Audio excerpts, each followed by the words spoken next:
Number 1, Megan Kanka, the little girl who changed how America tracks sex offenders forever.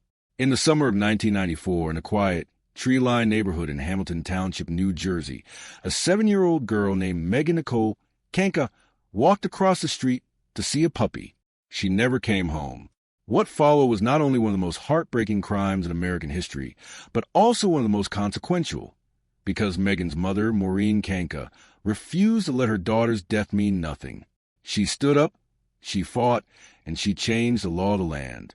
Today, because of what happened to Megan, every American has the legal right to know if a convicted sex offender is living in their neighborhood. That right did not exist before July 29, 1994. It exists now because a little girl lost her life, and her mother refused to stay silent. Megan Nicole Kanka was born on September 8, 1986, to Richard and Maureen Kanka.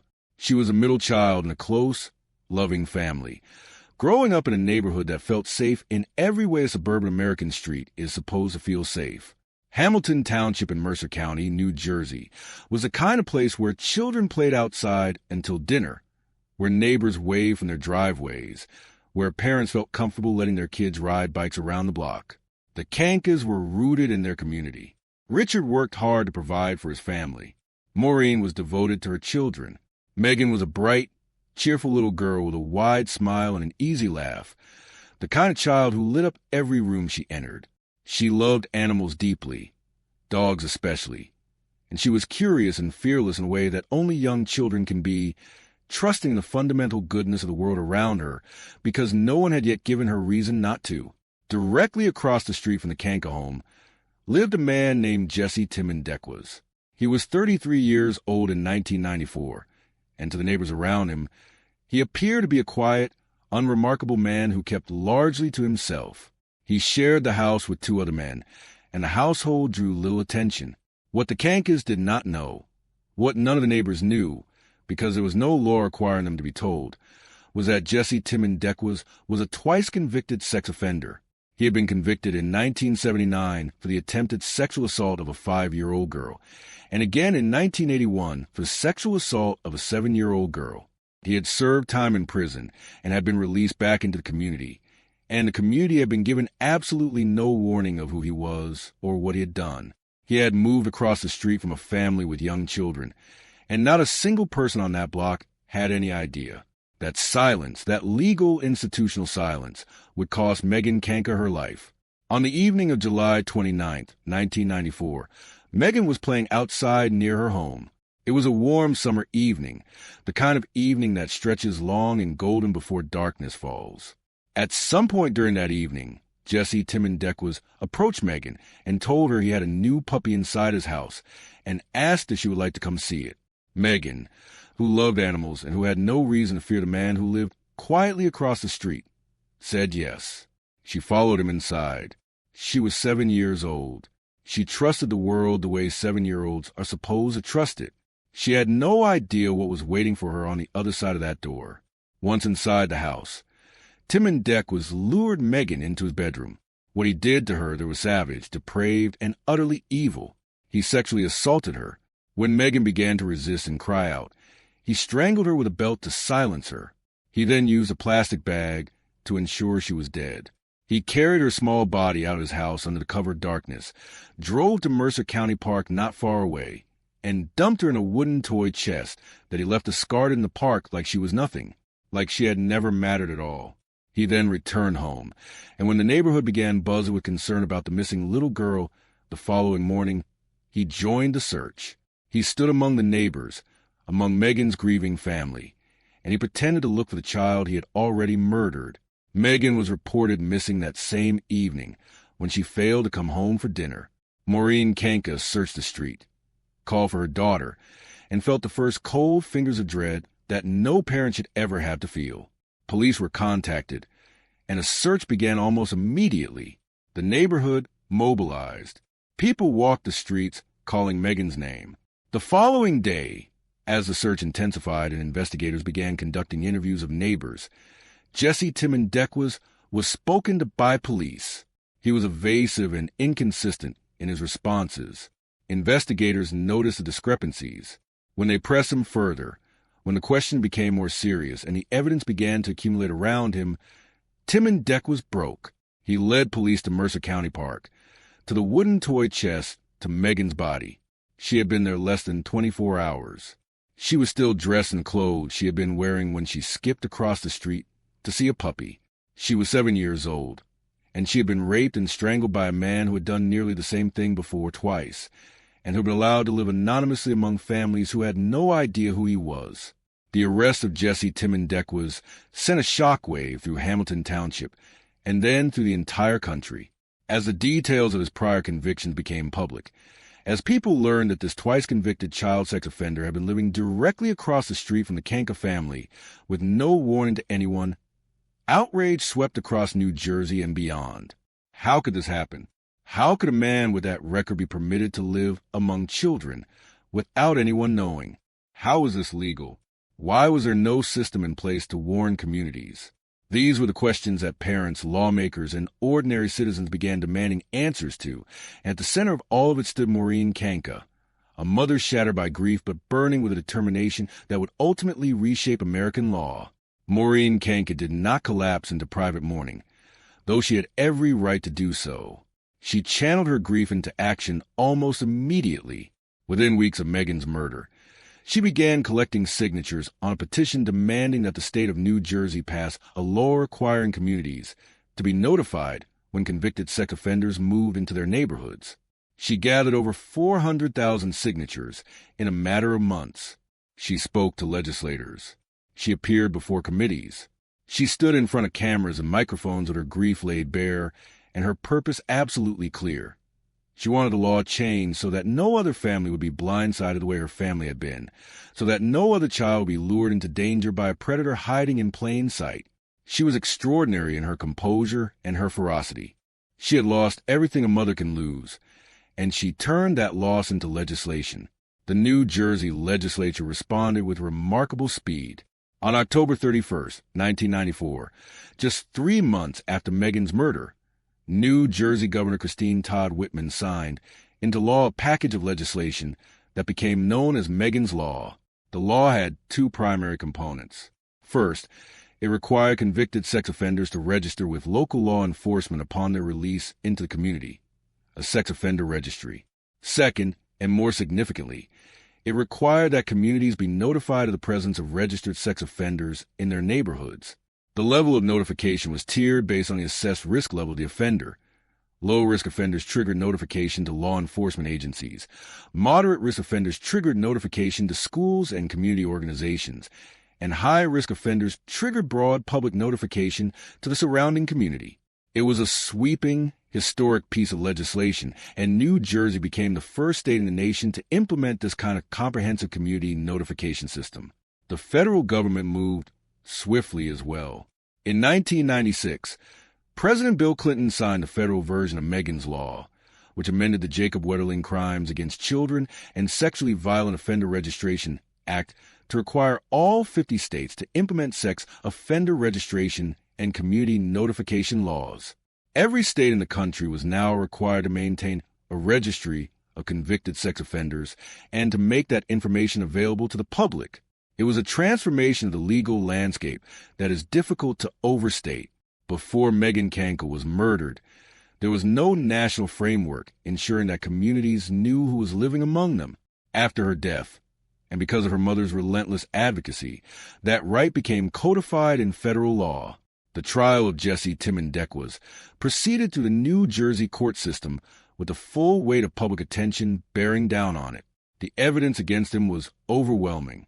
His own confession, his knowledge of where the body was, the physical evidence recovered from his home, all of it built a case that left no doubt. The prosecution presented a thorough and devastating account of what he had done to Megan, tracing every step of the crime from the moment he lured her across the threshold of his home to the moment he abandoned her body in the park. Witnesses testified to his prior behavior and prior convictions. The defense attempted to argue mitigating circumstances related to his own childhood history of abuse, presenting evidence of a deeply troubled background in an effort to spare him the death penalty. The jury deliberated and returned a verdict of guilty on all counts, including kidnapping, sexual assault, and first-degree murder. In June 1997, Jesse Timon-Dequas was sentenced to death. He remained on New Jersey's death row for years. In 2007, New Jersey became the first state in the modern era to legislatively abolish the death penalty, and as a result, Timon-Dequas had his sentence commuted to life imprisonment without the possibility of parole. He is currently incarcerated at New Jersey State Prison in Trenton, where he will spend the remainder of his life. He has given occasional interviews over the years, expressing what he characterizes as remorse, but the families of victims and advocates have consistently and rightly rejected his expressions of regret as insufficient and self-serving. He took Megan's life. He took her future. He took her from her family. No expression of regret changes any of that. The legacy of Megan Kanka and the law that bears her name extends far beyond New Jersey and far beyond the 1990s. Megan's law fundamentally altered the relationship between the criminal justice system and the communities it serves. For the first time, ordinary citizens were given a legal right to information about the people living around them, specifically about those who had been convicted of serious sexual offenses against children. This was not a small thing. This was a recognition that the public has a legitimate interest in its own safety, that transparency in the criminal justice system serves a vital protective function, and that the rights of convicted offenders to anonymity cannot be permitted to supersede the safety of the children they have already proven themselves capable of harming. The implementation of Megan's law has not been without controversy. Legal scholars and civil liberties advocates have raised serious questions about the long-term consequences of public sex offender registries. Questions about whether they truly reduce recidivism, whether they create a false sense of security, whether they make it impossible for offenders who have genuinely rehabilitated to reintegrate into society, and whether in some cases they drive offenders underground and make them harder for law enforcement to monitor. These are legitimate and important questions, and the research on the effectiveness of sex offender registries as a crime prevention tool is genuinely mixed. Some studies have found limited impact on reoffending rates. Others have found that community notification can have unintended consequences that complicate supervision and monitoring. But the human truth at the center of this debate remains what it has always been. The Kanka family did not know who was living across the street from their daughter. They were not given the information that might have prompted them to warn Megan about that neighbor, to supervise her more closely around that house, to take the steps that parents take when they know there is danger nearby. That information was withheld from them by a legal system that prioritized the privacy of a convicted predator over the safety of the children he lived among. Megan's law said that this calculus was wrong. Maureen Kanka stood before the world and said that this calculus was wrong, and the law of the United States agreed. Maureen and Richard Kanka continued their advocacy long after the law was passed. The Megan Nicole Kanka Foundation was established in Megan's memory and has worked for decades on issues related to child safety, sex offender legislation, and victim support. Maureen Kanka has testified before legislatures, spoken at national conferences, and continued to push for refinements and expansions of protections that Megan's law established. She has done all of this while carrying a grief that never leaves, the grief of a mother who lost her child to a preventable crime, who will spend the rest of her life knowing that the man across the street had done it before and that no one told her. That knowledge does not diminish. It does not fade. But Maureen Kanka transformed into something that has protected countless children and families across the United States. And that transformation is one of the most powerful acts of love and courage in the history of American legal reform. Megan Nicole Kanka would have been 37 years old today. She never got to grow up. She never got to discover what kind of person she would become, what she would love, who she would love, what she would build with her life. She was 7 years old, and she was murdered by a man who had already shown the world exactly what he was capable of and had been allowed to hide anyway. But her name is not forgotten. Her name is on a law. Her name is on a foundation. Her name is spoken every time a parent looks up the sex offender registry in their neighborhood and makes a decision to protect their child based on what they find there. Megan Kanka did not get to grow up, but she changed America, and her mother made sure of it. Number 2, Amber Hagerman, the 9-year-old whose abduction created America's most powerful child safety warning system. There are crimes that shake community. There are crimes that shake a nation. And then there are crimes so devastating, so senseless, so unbearable in their cruelty that they permanently alter the way an entire country responds to danger. The abduction and murder of Amber Hagerman in January 1996 belongs to that final category. Amber was 9 years old.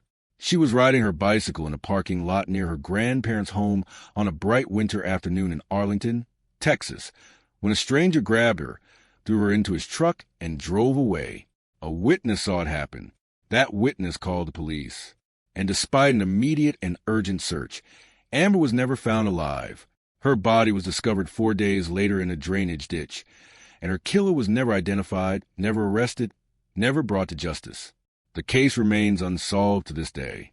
But what emerged from that tragedy?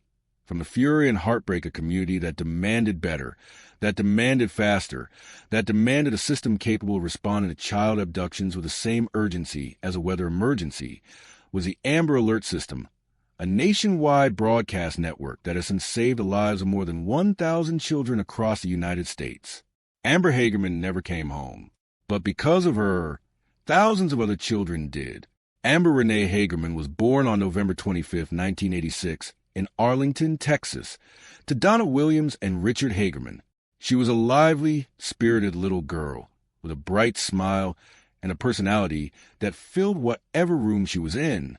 She was the kind of child who made friends easily and who approached the world with an openness and an energy that the people who loved her would spend the rest of their lives missing. She lived with her family in Arlington, a mid-sized city in the Dallas-Fort Worth metroplex, in a neighborhood that felt ordinary and safe in a way that most American neighborhoods feel ordinary and safe. The kind of place where children play outside, and parents do not yet have reason to fear that the street in front of their home could become the last place their child is ever seen alive. On the afternoon of Saturday, January 13, 1996, Amber and her younger brother were riding their bicycles in the parking lot of an abandoned Winn-Dixie supermarket near her grandparents' home on West Park Drive in Arlington. It was a cold but clear winter day, and the parking lot, though empty of cars, was a familiar and seemingly harmless place for children to ride. Amber's grandfather, Jimmy Whitson, had watched the children ride out and return inside, as grandparents do, trusting the familiar neighborhood to keep his grandchildren safe for a few minutes. What happened next took only seconds. A neighbor named Jim Coughlin was in the area when he witnessed a man in a dark pickup truck suddenly stop, jump out, grab Amber, throw her into the cab of his truck, and drive away at speed. It happened so fast, so violently, and so openly that Coughlin was momentarily stunned. He immediately called 911 and reported what he had seen, providing a description of the truck and the direction it had traveled.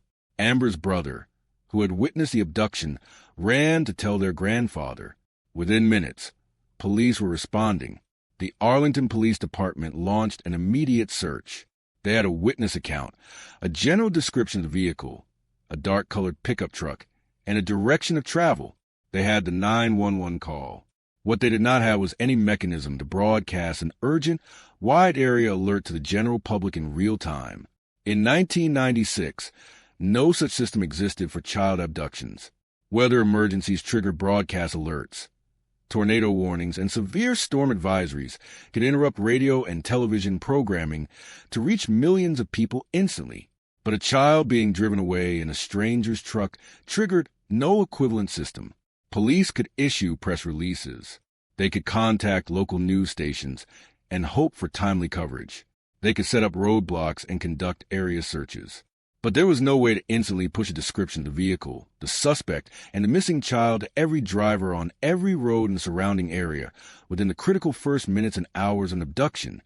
The window of time that researchers and law enforcement professionals alike recognize as the most crucial period in determining whether a missing child survives. The search for Amber Hagerman continued for 4 days. The community mobilized. Volunteers searched. Police worked around the clock. Her family waited in the particular agony that only the families of missing children know. The terrible suspension between hope and despair, the inability to stop imagining, the desperate clinging to the possibility that she might still be found alive. On January 17, 1996, for days after her abduction, a man walking his dog discovered Amber's body in a drainage ditch about 4 miles from where she had been taken. She had been sexually assaulted and her throat had been cut. She was 9 years old. She had been in a stranger's truck, alone, for 4 days, and despite every effort, no one had been able to find her in time. Her killer left no traceable evidence. No suspect was ever definitively identified. The case was never solved. The man who grabbed Amber Hagerman from a parking lot in broad daylight, in front of a witness, drove away and vanished, and as of today, he has never been found.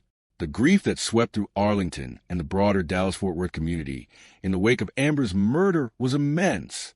Candlelight vigils were held. Memorials were built.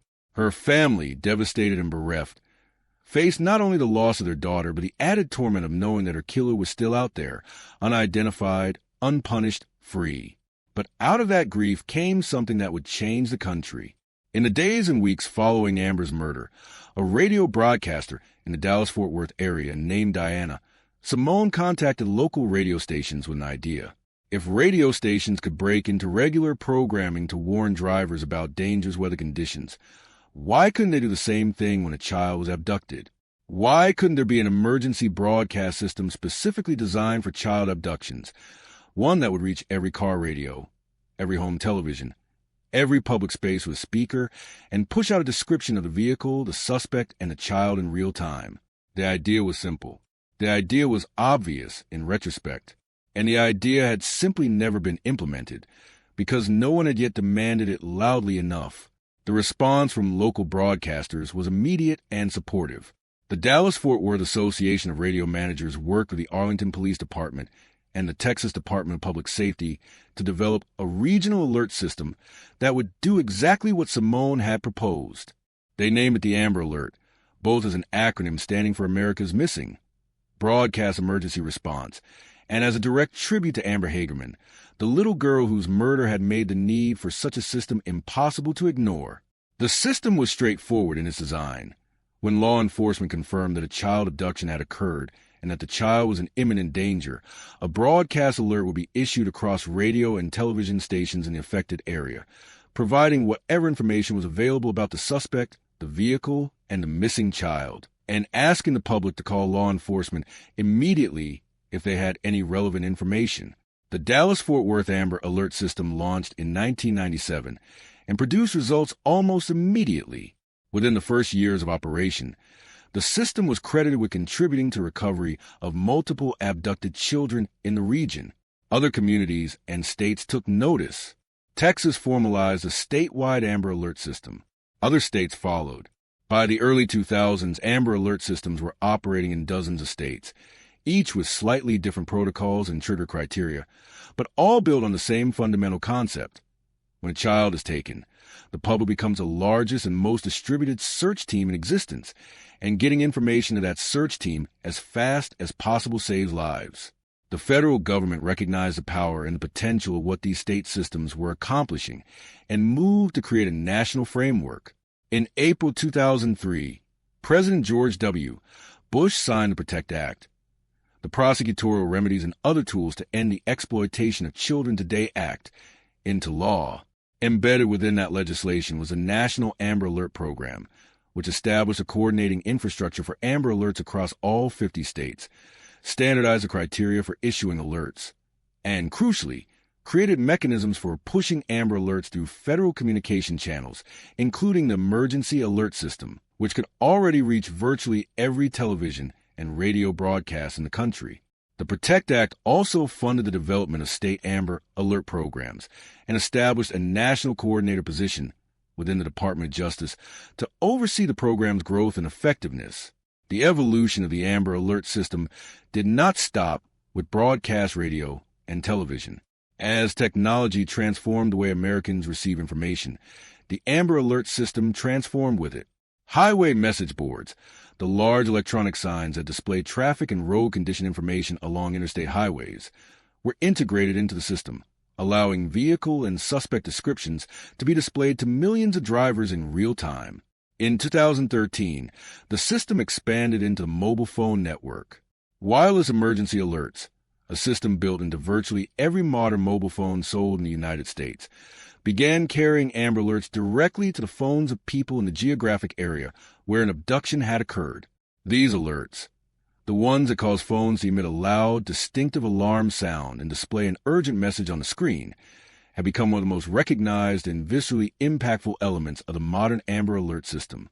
Most Americans have experienced that sudden, jarring alert on their phone, that immediate impulse to read the message and scan their surroundings. That impulse has led to tips. Those tips have led to rescues. The statistics surrounding the Amber Alert program's impact are extraordinary. As of the most recent comprehensive reporting, the National Center for Missing and Exploited Children has credited Amber Alerts with contributing to the successful recovery of more than 1,000 children in the United States since the program's inception. 1,000 children who were in the hands of abductors and were found because someone saw an alert on a highway sign, or heard a broadcast on the radio, or felt their phone vibrate with an urgent message and looked up and noticed a vehicle matching the description in the next lane, or at the gas station, or in the parking lot. 1,000 children who came home because the system was built in the name of a little girl who did not. The criteria for issuing an Amber Alert have been carefully developed and refined over the years to balance urgency with accuracy. Law enforcement agencies must confirm that an abduction has taken place, that the child is at risk of serious bodily harm or death, and that there is sufficient descriptive information about the suspect, the vehicle, or the child to make a public alert actionable. This last criterion is important. An alert that provides no useful identifying information gives the public nothing to act on and risks generating false reports and overwhelming law enforcement with unhelpful tips. The system is designed to be used when it can be effective, not as a reflexive response to every missing child report. This has meant that some cases that families and communities have expected to trigger an Amber Alert have not done so, and these situations have sometimes generated controversy and criticism. Law enforcement agencies have had to make difficult judgment calls about when the criteria are truly met, and those calls are not always received without dispute. But the fundamental design of the system, the recognition that the public is a resource, that ordinary people going about their daily lives represent millions of eyes and ears that can be mobilized in an instant if given the right information at the right moment, has proven itself over and over again in cases across the country. There are families today who have their children because a stranger read an Amber Alert and recognized a vehicle. There are children alive today who were in the back seats of cars being driven toward unimaginable harm when a tip from an alert public reached law enforcement in time to intervene. Every one of those recoveries is a direct legacy of what happened to Amber Hagerman on a cold January afternoon in a parking lot in Arlington, Texas. Amber's family has lived for nearly 3 decades with particular cruelty of an unsolved case. Donna Williams, Amber's mother, has spoken publicly over the years about the ongoing pain of not knowing who took her daughter, of watching the Amber Alert system grow and succeed and save thousands of children, while the case at its foundation remains open and unresolved. She has expressed both pride in what emerged from Amber's death and the grief that never leaves a mother who lost her child to violence that went unpunished. Richard Hagerman, Amber's father, has similarly spoken about the bittersweet nature of his daughter's legacy, the knowledge that her name means something, that it has protected children across the country, alongside the knowledge that the man who killed her has never faced justice. The Arlington Police Department has never closed the case. Over the decades, investigators have followed up on tips, re-examined evidence using advances in forensic technology, and continued to seek the identification of the man who drove away with Amber Hagerman in January 1996. The case has been featured on true crime programs and in media coverage intended to generate new leads. As of this writing, no arrest has been made. The killer remains unidentified. The case remains one of the most painful open wounds in the history of Arlington, Texas, a city that lost a little girl and built a national safety system in her name, but has never been able to deliver the justice her family deserves. Amber Renee Hagerman would have been 37 years old today. She never got to finish growing up. She never got to discover the person she was becoming, the life she might have built, the people she might have loved. She was 9 years old, riding her bicycle in a parking lot near her grandparents' house, and a stranger took everything from her in a matter of seconds. But her name endures. It endures on highway signs and in broadcast alerts and in the urgent buzzing of millions of mobile phones when a child is in danger. It endures in the voices of law enforcement officers who invoke her name when explaining why the system exists. It endures in the gratitude of families who will never know they owe their children's lives to a little girl from Arlington, Texas, because the system worked before they ever had to learn its origin. Amber Hagerman did not survive, but she became, in her death, one of the most consequential child safety advocates in American history, not by choice, not by action, but by the love of a community that refused to let her death be meaningless and built something lasting in her name. Number 3, Tracy Thurman, the woman whose husband nearly killed her while police watched, and how she forced America to redefine domestic violence forever. There are moments in the history of law and justice when a single case exposes a failure so fundamental, so systemic, and so devastating that the entire legal framework surrounding it must be rebuilt from the ground up. The case of Tracy Thurman is one of those moments. What happened to Tracy on the afternoon of June 10, 1984, on the front lawn of a house in Torrington, Connecticut, was not simply a crime committed by a violent man against a woman he claimed to love. It was a crime enabled, prolonged, and in a very real sense sanctioned by a police department that had been warned repeatedly that this man was dangerous, that had received plea after plea for protection from a woman who knew her life was in danger, and that had done nothing to stop what was coming. Tracy Thurman survived that afternoon, though survival perhaps too simple a word for what she endured. She was stabbed 13 times. She was kicked in the head while she lay bleeding on the ground. She was permanently disfigured and partially paralyzed, and the police officer who finally arrived on the scene stood and watched her husband continue the attack before eventually intervening. What Tracy did after she survived, the lawsuit she filed, the legal battle she fought, the victory she won, did not just change Connecticut law. It changed the way domestic violence is handled by law enforcement across the entire United States, and it stands as one of the most important legal turning points in the history of the American women's rights movement. Tracy Thurman was born Tracy Motuzik, and she met Charles Buck Thurman when she was a young woman in Connecticut. Buck Thurman was charming in a way that abusers often are in the beginning, attentive, passionate, the kind of man who made a young woman feel seen and wanted. They married, and Tracy became Tracy Thurman. They had a son together. But beneath the surface of the relationship, from early on, there was violence.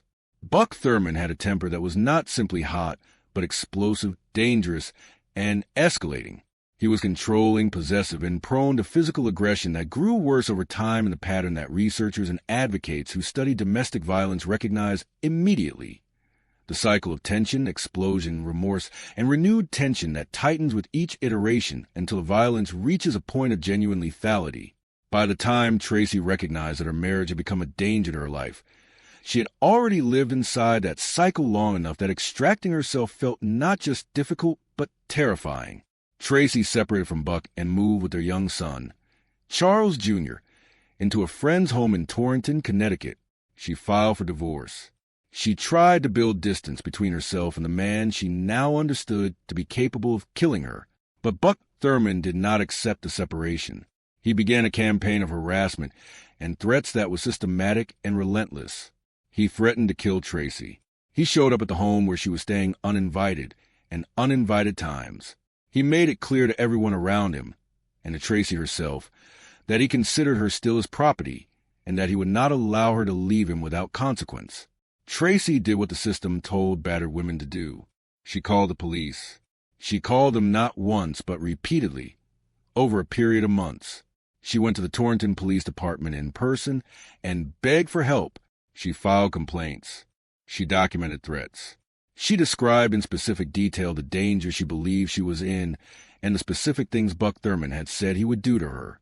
The Torrington Police Department's response to Tracy Thurman's repeated pleas for protection was, by any reasonable standard, a catastrophic institutional failure.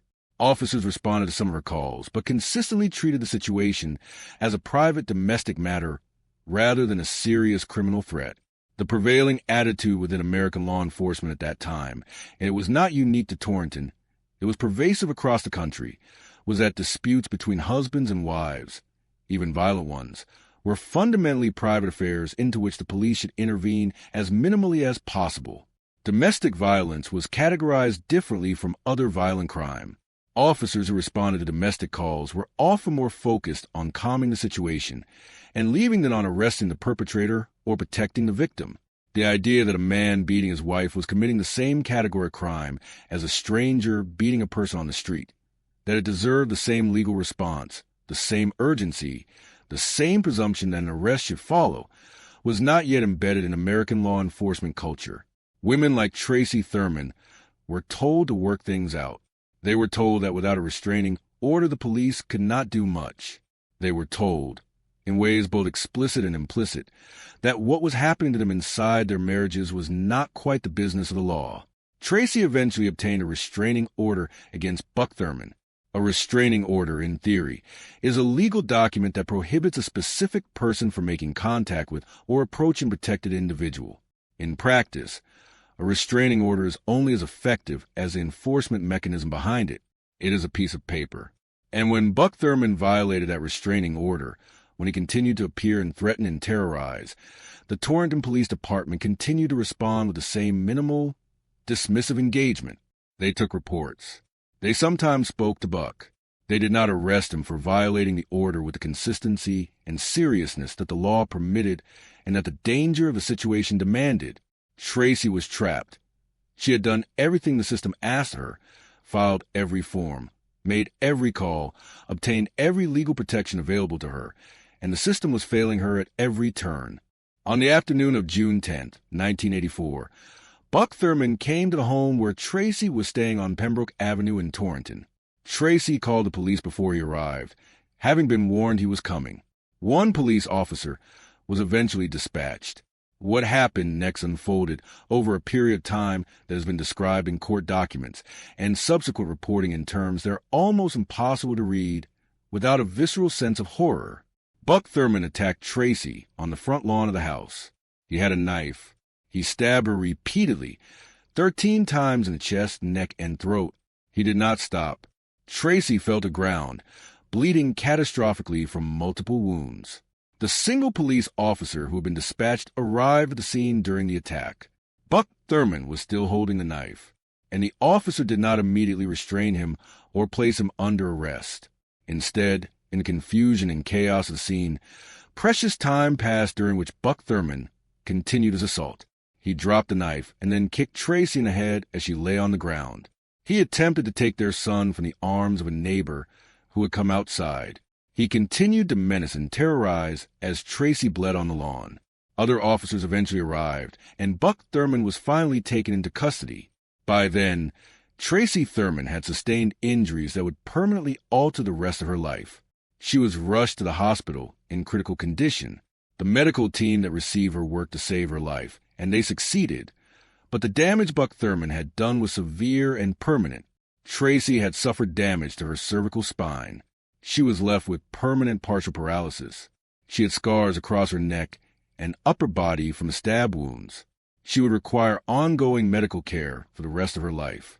She had survived, but the woman who walked out of that hospital was carrying injuries that Buck Thurman had inflicted and that the Torrington Police Department's inaction had allowed to happen. She was 23 years old. Buck Thurman was prosecuted for the attack. He was convicted of assault in the first degree, notably not attempted murder, a charging decision that itself reflected the way the legal system of that era calibrated violence against intimate partners differently from other violence. He was sentenced to 20 years in prison, though he would serve considerably less than that before becoming eligible for release consideration. The criminal justice system had processed his case and produced a conviction, and in the narrow sense of individual accountability, it had functioned. But Tracy Thurman and her attorneys recognized that the criminal conviction of Buck Thurman addressed only part of what had happened on that lawn. The other part, the institutional failure of the Torrington Police Department, the months of ignored pleas, the officer who stood and watched as a woman was stabbed and kicked, that part had not been addressed at all, and Tracy decided it needed to be. In 1984, Tracy Thurman filed a federal civil rights lawsuit against the city of Torrington and 29 individual Torrington police officers. The legal argument at the heart of her case was both simple and revolutionary in its implications. She argued that the Torrington Police Department had violated her constitutional right to equal protection under the 14th Amendment by treating domestic violence victims differently from victims of other violent crimes. She argued that the police had a documented pattern of providing less protection to women being assaulted by their husbands or partners than they provided to people being assaulted by strangers, and that this differential treatment constituted unconstitutional discrimination on the basis of sex. She was not simply suing because the police had failed to protect her on one afternoon. She was arguing that the failure was systemic, intentional in its indifference, and discriminatory in its impact on women as a class. The case was heard in federal court, and in 1985, Judge M. Joseph Blumenfeld issued a ruling in Tracy's favor that was historic in its scope and its language. The court found that the Torrington Police Department had indeed maintained a policy and practice of affording less protection to victims of domestic violence than to victims of other crimes, and that this practice constituted a violation of the Equal Protection Clause of the 14th Amendment. The ruling in Thurman v. City of Torrington established for the first time in federal jurisprudence that domestic violence victims had a constitutional right to equal police protection, that a police department could be held legally liable for failing to protect a woman from her abusive husband when it had clear knowledge of the danger she faced. The jury awarded Tracy Thurman $2.3 million in damages, one of the largest civil rights verdicts of its kind at that time. The impact of the Thurman ruling on Connecticut law was immediate and dramatic. The Connecticut legislature, stung by the national attention the case had generated and the legal liability it had exposed, passed the Connecticut Family Violence Prevention and Response Act in 1986. This legislation was a landmark in American domestic violence law. It required police officers responding to domestic violence calls to make an arrest when they had probable cause to believe that a domestic assault had occurred, regardless of whether the victim requested the arrest or not. This was the mandatory arrest provision, and it was revolutionary. Before this law, police officers responding to domestic violence calls had broad discretion about whether to make an arrest, and that discretion was routinely exercised in ways that left victims in danger. The mandatory arrest law removed that discretion in cases where probable cause existed. It told officers that domestic violence was a crime, that it would be treated as a crime, and that the decision to arrest was not the victim's to make but the state's. Connecticut's mandatory arrest law became a model that spread across the country. State after state examined what Connecticut had done and enacted similar legislation. The Violence Against Women Act of 1994, a landmark piece of federal legislation that represented the most comprehensive federal response to domestic violence and sexual assault in American history, drew directly on the legal and policy developments that the Thurman case had set in motion.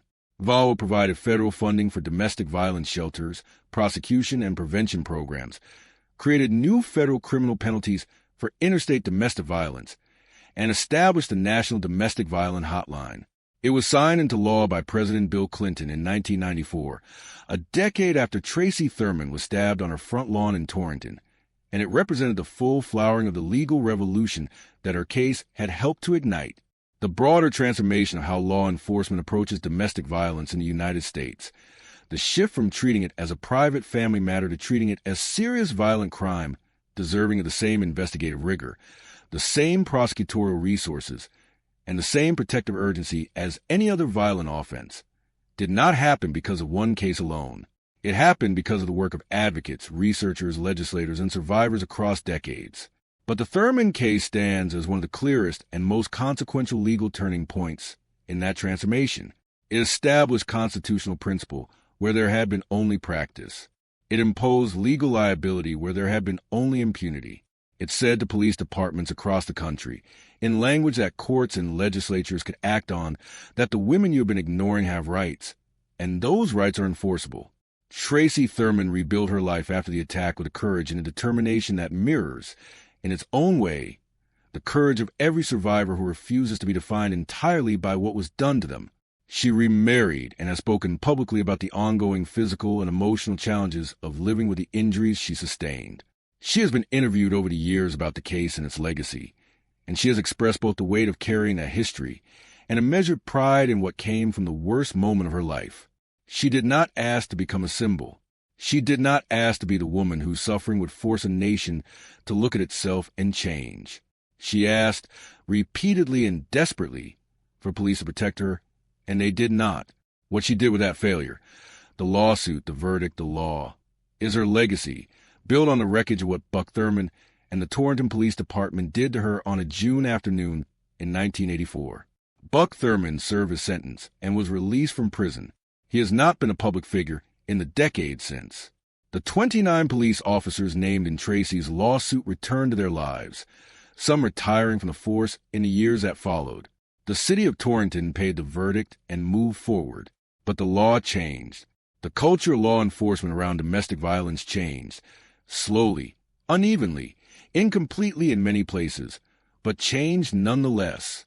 And every woman who has called the police about an abusive partner and been taken seriously, every officer who has made a mandatory arrest because the law required it and in doing so interrupted a cycle of violence before it reached its lethal conclusion, every victim who has been told by a responding officer that what happened to her was a crime and that she deserved protection, all of them are part of Tracy Thurman's legacy, whether they know her name or not. Number 4, Matthew Shepard, the young man whose murder in a Wyoming field forced America to confront the deadly reality of hate and rewrite its federal laws. There are crimes that become mirrors, crimes that force a society to look at itself, at its prejudices, its failures, its silences, and confront what it sees with honesty or turn away in shame. The murder of Matthew Shepard in October 1998 was that kind of crime. Matthew was 21 years old, a college student at the University of Wyoming in Laramie, a young man who loved politics and languages and theater, who dreamed of working in foreign service and changing the world through diplomacy and dialogue. He was gay, and he was open about it in a place and a time when openness of that kind required a particular kind of courage.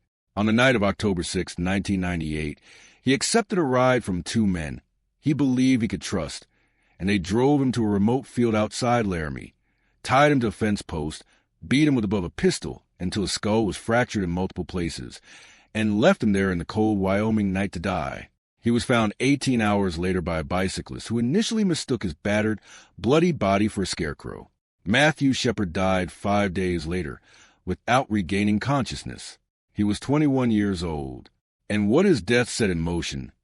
The years of advocacy, the congressional battles, the political fights, and ultimately the legislation signed into law 11 years after his murder, stands as one of the most significant expansions of federal civil rights protection in modern American history. Matthew Wayne Shepard was born on December 1st, 1976, in Casper, Wyoming, to Dennis and Judy Shepard. He was raised in a family that valued education, travel, and engagement with the wider world. His father worked in the oil industry, and the family lived for periods in Saudi Arabia, giving Matthew an early exposure to different cultures and languages that shaped his worldview profoundly. He was a sensitive, thoughtful young man who felt things deeply and who was drawn to ideas and to people in equal measure. He struggled with aspects of his identity as he grew up, navigating his sexuality in environments that were not always welcoming, and he experienced serious trauma during his teenage years, including a sexual assault while traveling abroad that left lasting psychological wounds. But he persevered. He pursued his education with genuine passion. He enrolled at the University of Wyoming in Laramie in the fall of 1998, studying political science with a focus on international relations, and by all accounts he was beginning to find his footing, making friends, engaging with his coursework, exploring who he was and who he wanted to become. On the night of Tuesday, October 6, 1998, Matthew went to the Fireside Lounge, a bar in Laramie. He was there alone, having a drink. We encountered 2 men named Russell Henderson and Aaron McKinney, both 21 years old, both residents of Laramie. Henderson and McKinney engaged Matthew in conversation at the bar. What Matthew did not know, what he could not have known, was that the 2 men had already, in some form, decided to target him. The precise nature of their motivation and the extent to which the crime was premeditated versus opportunistic became a matter of legal and public debate in the years that followed. But the outcome of their encounter with Matthew Shepard was not ambiguous in any respect. Henderson and McKinney offered Matthew a ride. He accepted. They drove him not towards safety but toward a remote area outside Laramie, to a field near a split-rail fence along a dirt road. There they robbed him. They pistol-whipped him with the butt of a .357 Magnum revolver, striking him repeatedly in the head with a force that fractured his skull in multiple places and caused severe brain damage. They tied him to the fence post with a rope, leaving him spread-eagled and exposed in the cold October night. They took his shoes. They took his wallet. They drove away and left him there, unconscious, bleeding, and alone in a field in Wyoming. Matthew remained tied to that fence post through the night and into the following afternoon.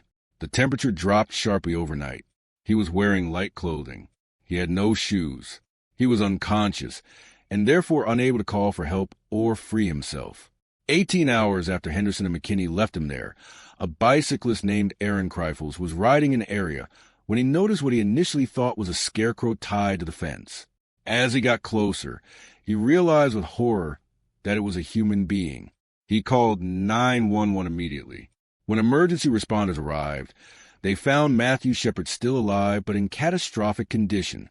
He had a severe brainstem injury, multiple skull fractures, and had been exposed to the elements for nearly a full day. He was airlifted to Poudre Valley Hospital in Fort Collins, Colorado, which had a more advanced trauma unit than the local facilities.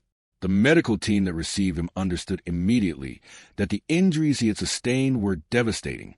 His brain had been so severely damaged that recovery was not a realistic prospect. His family was contacted and rushed to be with him. Russell Henderson and Aaron McKinney were identified and arrested within a remarkably short period of time, in part because McKinney had gotten into a violent altercation later that same night with two Hispanic teenagers, Jeremy Herrera and Emiliano Morales, and the altercation resulted in police contact that led investigators back to the events involving Matthew. When police searched McKinney's truck, they found Matthew's wallet and his shoes. The .357 Magnum revolver used in the attack was recovered. The evidence against both men accumulated quickly, and the case against them was built with a thoroughness that the severity of the crime demanded.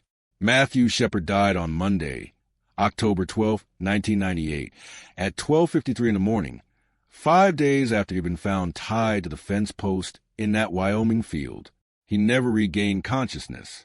He died surrounded by his family, who had kept vigil at his bedside through the agonizing days of waiting that followed the discovery of what had been done to him. He was 21 years old. His death sent shockwaves across the United States and around the world. The details of what had been done to him, the deliberate targeting, the brutal beating, the abandonment in the cold, and the apparent role of his sexual orientation in motivating the attack, generated an outpouring of grief, fury, and demand for action that was unlike almost anything the country had seen in response to a single hate crime.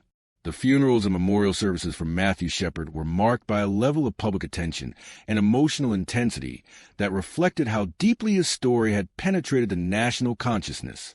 They were also marked by a level of cruelty that was itself revelatory about the state of American society in 1998. Members of the Westboro Baptist Church, led by Fred Phelps, appeared at Matthew's funeral carrying signs with messages of condemnation directed at Matthew and at gay people generally. The images of those protesters, standing at the funeral of a beaten and murdered 21-year-old with their signs, were broadcast around the world, and they served as a stark and galvanizing illustration of the hatred that Matthew's killers had acted upon. The protesters did not kill Matthew Shepard, but they made visible the ideological environment in which men like Henderson and McKinney had concluded that a gay young man's life was worth less than their contempt. The trials of Russell Henderson and Aaron McKinney proceeded through the Wyoming court system in 1999. Henderson pleaded guilty to murder and kidnapping in April 1999, avoiding trial and receiving 2 consecutive life sentences. His plea agreement required him to testify against McKinney. McKinney went to trial in October and November of 1999. His defense attorneys attempted to use what became known as the gay panic defense, arguing that McKinney had experienced a psychological reaction to an alleged sexual advance from Matthew that had triggered an uncontrollable violent response. The prosecution demolished this argument methodically, presenting evidence that McKinney had planned and executed a robbery, that his violence was calculated rather than reactive, and that the severity and sustained nature of the attack was inconsistent with any claim of momentary loss of control. The jury convicted Aaron McKinney of felony murder and kidnapping. He was sentenced to 2 consecutive life terms without the possibility of parole, the same sentence Henderson was serving under his plea agreement. Dennis Shepard, Matthew's father, delivered a victim impact statement at McKinney's sentencing that has become one of the most quoted and remembered speeches in the history of American criminal justice. He spoke about his son with love and specificity, about who Matthew was, what he had dreamed of would have been taken from the world when he was left to die in that field. And then he announced that he and his wife Judy were asking the court not to impose the death penalty on McKinney, explaining that they did not want their son's legacy to be defined by an execution, that they believed Matthew would not have wanted that, and that they were choosing mercy not because McKinney deserved it, but because they refused to let his crime determine the moral character of their response to it. The statement was extraordinary in its grace and its pain, and its articulation of a moral framework that placed the dignity of the victim above the appetite for vengeance. It was read around the world. It is still read today. Judy Shepard, Matthew's mother, became in the years following her son's death one of the most effective and tireless advocates for LGBTQ rights and hate crime legislation in American history. She founded the Matthew Shepard Foundation in 1998, in the immediate aftermath of his murder, with a mission to erase hate by replacing it with understanding, compassion, and acceptance. She testified before Congress. She met with presidents. She traveled the country speaking about Matthew, about the reality of hate crime, and about the need for federal legislation that would extend hate crime protections to gay, lesbian, bisexual, and transgender Americans. She did this for 11 years, through multiple Congresses and 2 administrations, facing repeated legislative failures before finally seeing the goal she had worked toward become law. The road to federal hate crime legislation that included sexual orientation was long, painful, and marked by defeats that must have felt, at moments, insurmountable. Federal hate crime law had existed since 1969, but the existing statute covered only crimes motivated by bias related to race, color, religion, or national origin, and only in specific circumstances where the victim was engaged in a federally protected activity. The statute did not cover sexual orientation, gender identity, or disability. Attempts to expand federal hate crime law to include these categories have been introduced in Congress repeatedly throughout the 1990s and 2000s and had repeatedly failed, blocked by opposition that was rooted in a combination of genuine legal concerns about the proper scope of federal criminal jurisdiction and deeply held social and religious objections to the inclusion of sexual orientation as a protected category. Matthew Shepard's murder and the sustained, intelligent, emotionally powerful advocacy that Judy Shepard and the Foundation conducted in the years that followed kept the issue alive in the public consciousness and in the legislative agenda in ways that pure legal argument alone could not have achieved. Matthew's story was specific, human, and impossible to dismiss. He was not an abstraction. He was a 21-year-old who had been tied to a fence and beaten to death, and the people who opposed extending hate crime protections to people like him had to do so while his face looked out from magazine covers and his mother sat in congressional hearing rooms and told his story with quiet, devastating precision. In 2009, 11 years after Matthew Shepard's death, the legislative effort finally succeeded. The Matthew Shepard and James Byrd Jr. Hate Crimes Prevention Act was passed by Congress and signed into law by President Barack Obama on October 28, 2009. James Byrd Jr. was an African-American man who had been chained to a truck and dragged to his death in Jasper, Texas, in 1998, the same year as Matthew's murder, in a killing motivated by racial hatred. The 2 cases became linked in the legislative effort, and the law that bore both their names represented the most significant expansion of federal hate crime law in 40 years.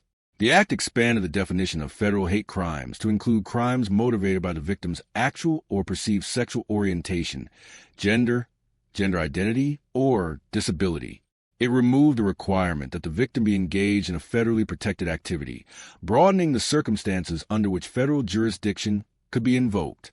It provided federal resources and assistance to state and local law enforcement agencies investigating hate crimes. And it imposed enhanced penalties for crimes committed with evidence of biased motivation against the newly covered categories. The significance of the Matthew Shepard and James Byrd Jr. Hate Crimes Prevention Act extends beyond its specific legal provisions.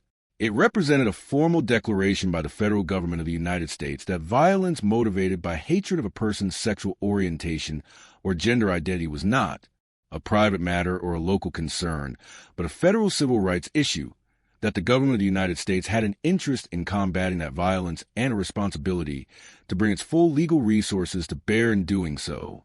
For LGBTQ Americans who had spent decades fighting for recognition that the hatred directed at them was real, that it resulted in real violence, and that violence deserved real legal response, the act was a moment of profound and hard-won validation. Matthew Shepard's remains were interred in 2018 at the Washington National Cathedral in Washington, D.C., in a ceremony that brought together political leaders, civil rights advocates, and thousands of people who had been moved by his story and his legacy. His mother, Judy, was present, as was his father, Dennis, and the ceremony was a moment of public mourning and celebration. Mourning for the young man who had been taken so brutally and so young, and celebration of the legal and cultural changes that his death had set in motion. He was 21 years old when he died. He would have been 47 today. The world he was taken from is different because of what happened to him. Not better in every way, not free of the hatred that killed him, but legally and institutionally changed in ways that protect people he never got to meet, in ways that say, in the language of federal law, that the hatred that killed Matthew Shepard is not acceptable and will not go unanswered. Number 5, Laci Peterson, the pregnant woman whose murder by her own husband forced America to legally recognize the unborn as victims of violent crime. There are cases that break the heart of an entire nation, cases where the details are so cruel, the betrayal so complete, and the victim so utterly vulnerable that the collective grief of millions of people watching from a distance feels almost physically tangible. The disappearance and murder of Laci Peterson in December 2002 was that kind of case. Laci was 27 years old, 8 months pregnant with a son she and her husband Scott had already named Connor, and she vanished on Christmas Eve from her home in Modesto, California. For months, her family searched and prayed and appeared on television pleading for information, and for months her husband Scott stood beside them, performing grief with a consistency that fooled some people and disturbed others. When Laci's remains and the remains of her unborn son washed ashore on the San Francisco Bay in April 2003, and when the evidence pointed overwhelmingly to Scott Peterson as the man responsible, the case became one of the most closely watched criminal proceedings in American history. But beyond the trial, beyond the verdict, beyond the sentence, what emerged from Laci Peterson's murder was a piece of federal legislation that had been debated and blocked for decades, a law that recognized for the first time at a federal level that an unborn child killed during the commission of a violent federal crime is a victim in the eyes of the law. That law bears Laci's name and her son Connor's name, and it changed the legal landscape of the United States permanently. Laci Denise Rocha was born on May 4, 1975, in Modesto, California, to Dennis Rocha and Sharon Rocha. She grew up in the Central Valley with a warmth and an openness that those who knew her consistently describe as the defining quality of her personality. She was the kind of person who made everyone around her feel welcome and valued, who brought energy and laughter into rooms, who approached life with an enthusiasm that was genuine and infectious. She attended California Polytechnic State University in San Luis Obispo, where she studied ornamental horticulture, and it was there that she met Scott Peterson, a fellow student who was handsome, charming, and attentive in a way that men who later revealed themselves to be something very different can be at the beginning. They fell in love, or what felt like love, and they built what appeared from the outside to be an enviable life together. They married in August 2001. They settled in Modesto, California, in a comfortable home on Covina Avenue. Laci worked as a substitute teacher and pursued her love of cooking and gardening. Scott worked in fertilizer sales. They had a golden retriever named Mackenzie. They were, to all appearances, a young couple moving steadily and happily toward the future they had planned together. In the summer of 2002, Laci and Scott announced that they were expecting their first child. The pregnancy was wanted and celebrated. Laci was thrilled. She decorated a nursery. She chose a name, Connor, for the son she was carrying. She was the kind of pregnant woman who glowed with anticipation, who talked about her baby with joy, who was visibly and genuinely excited about the new chapter that was coming. Her family and friends shared in that excitement. Her mother, Sharon, in particular, was deeply involved and deeply happy about the coming grandchild. The pregnancy progressed normally. By December 2002, Laci was 8 months along, her due date approaching in February 2003. Her son almost ready to enter a world that his mother was already preparing for him with love and care and careful attention. What Laci did not know, what she could not have known, or perhaps what she knew in ways she had not yet fully allowed herself to confront, was that her husband Scott Peterson was living a double life. He had been conducting an affair with a woman named Amber Fry, a massage therapist from Fresno, whom he had met in November 2002, just weeks before Laci disappeared. Crucially, Scott had not told Amber that he was married or that his wife was pregnant. He had presented himself to Amber as a single man, had built a romantic relationship with her under entirely false pretenses, and had told her at one point that he had lost his wife and that this would be his first holiday season without her, a statement he made before Lacey disappeared, which would later become one of the most chilling pieces of evidence in the prosecution's case against him. Amber Fry, when she learned who Scott Peterson really was and what had happened to Lacey, cooperated fully and courageously with law enforcement, recording her subsequent phone conversations with Scott and providing investigators with evidence that proved invaluable. On the morning of December 24, 2002, Christmas Eve, Scott Peterson later told police that he had left his home on Covina Avenue around 9:30 in the morning to go fishing at the Berkeley Marina on San Francisco Bay, a drive of approximately 90 minutes from Modesto. He said he had left Lacey at home, alive and well, watching television. He returned that evening to find her gone.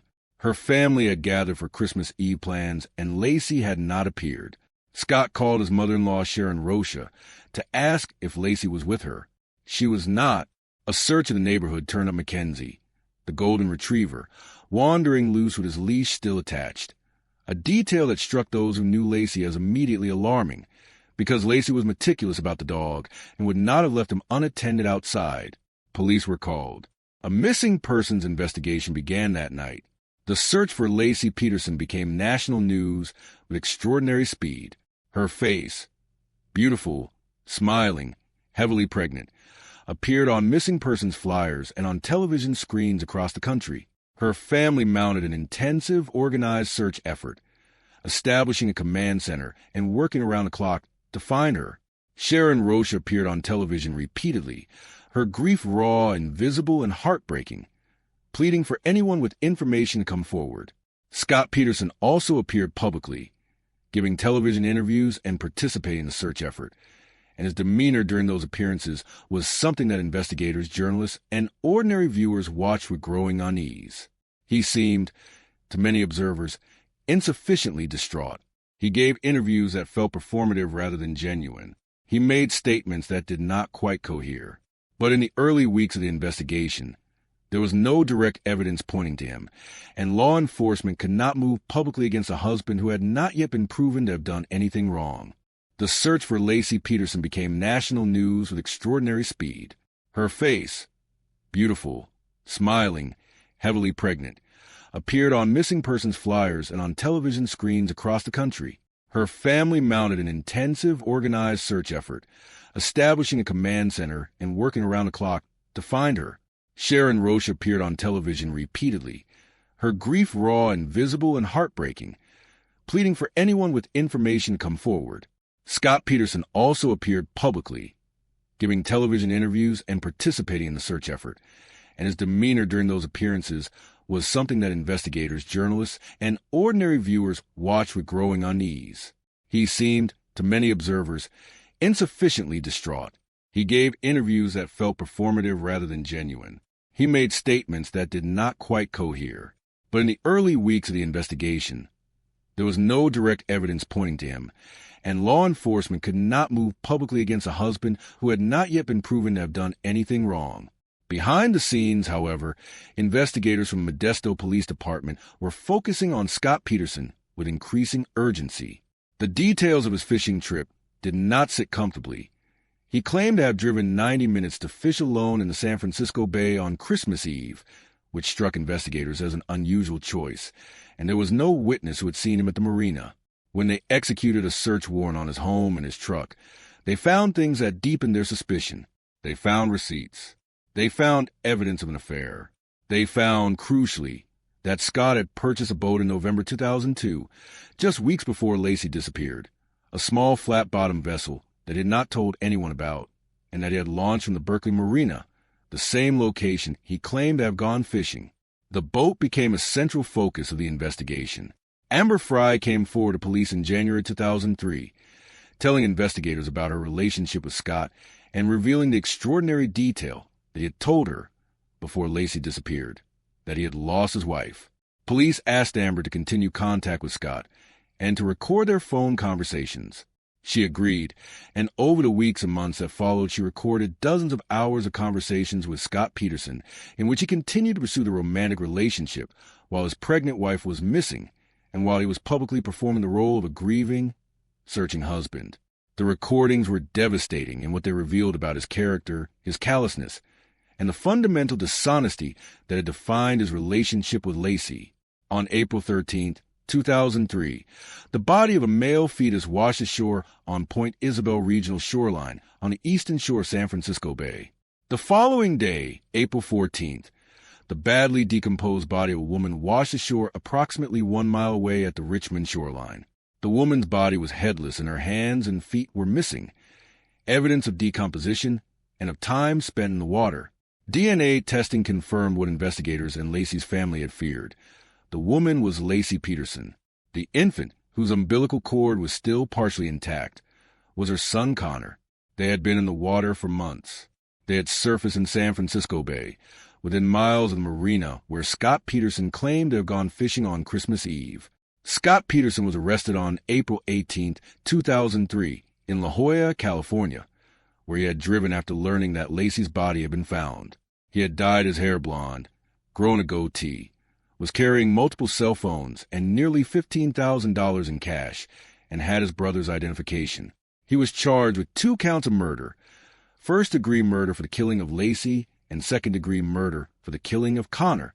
The trial of Scott Peterson began in June 2004 in Redwood City, California, having been moved from Stanislaus County due to the impossibility of seating an impartial jury in a community so saturated with coverage of the case. The prosecution was led by District Attorney Rick DeStaso and Deputy DA David Harris.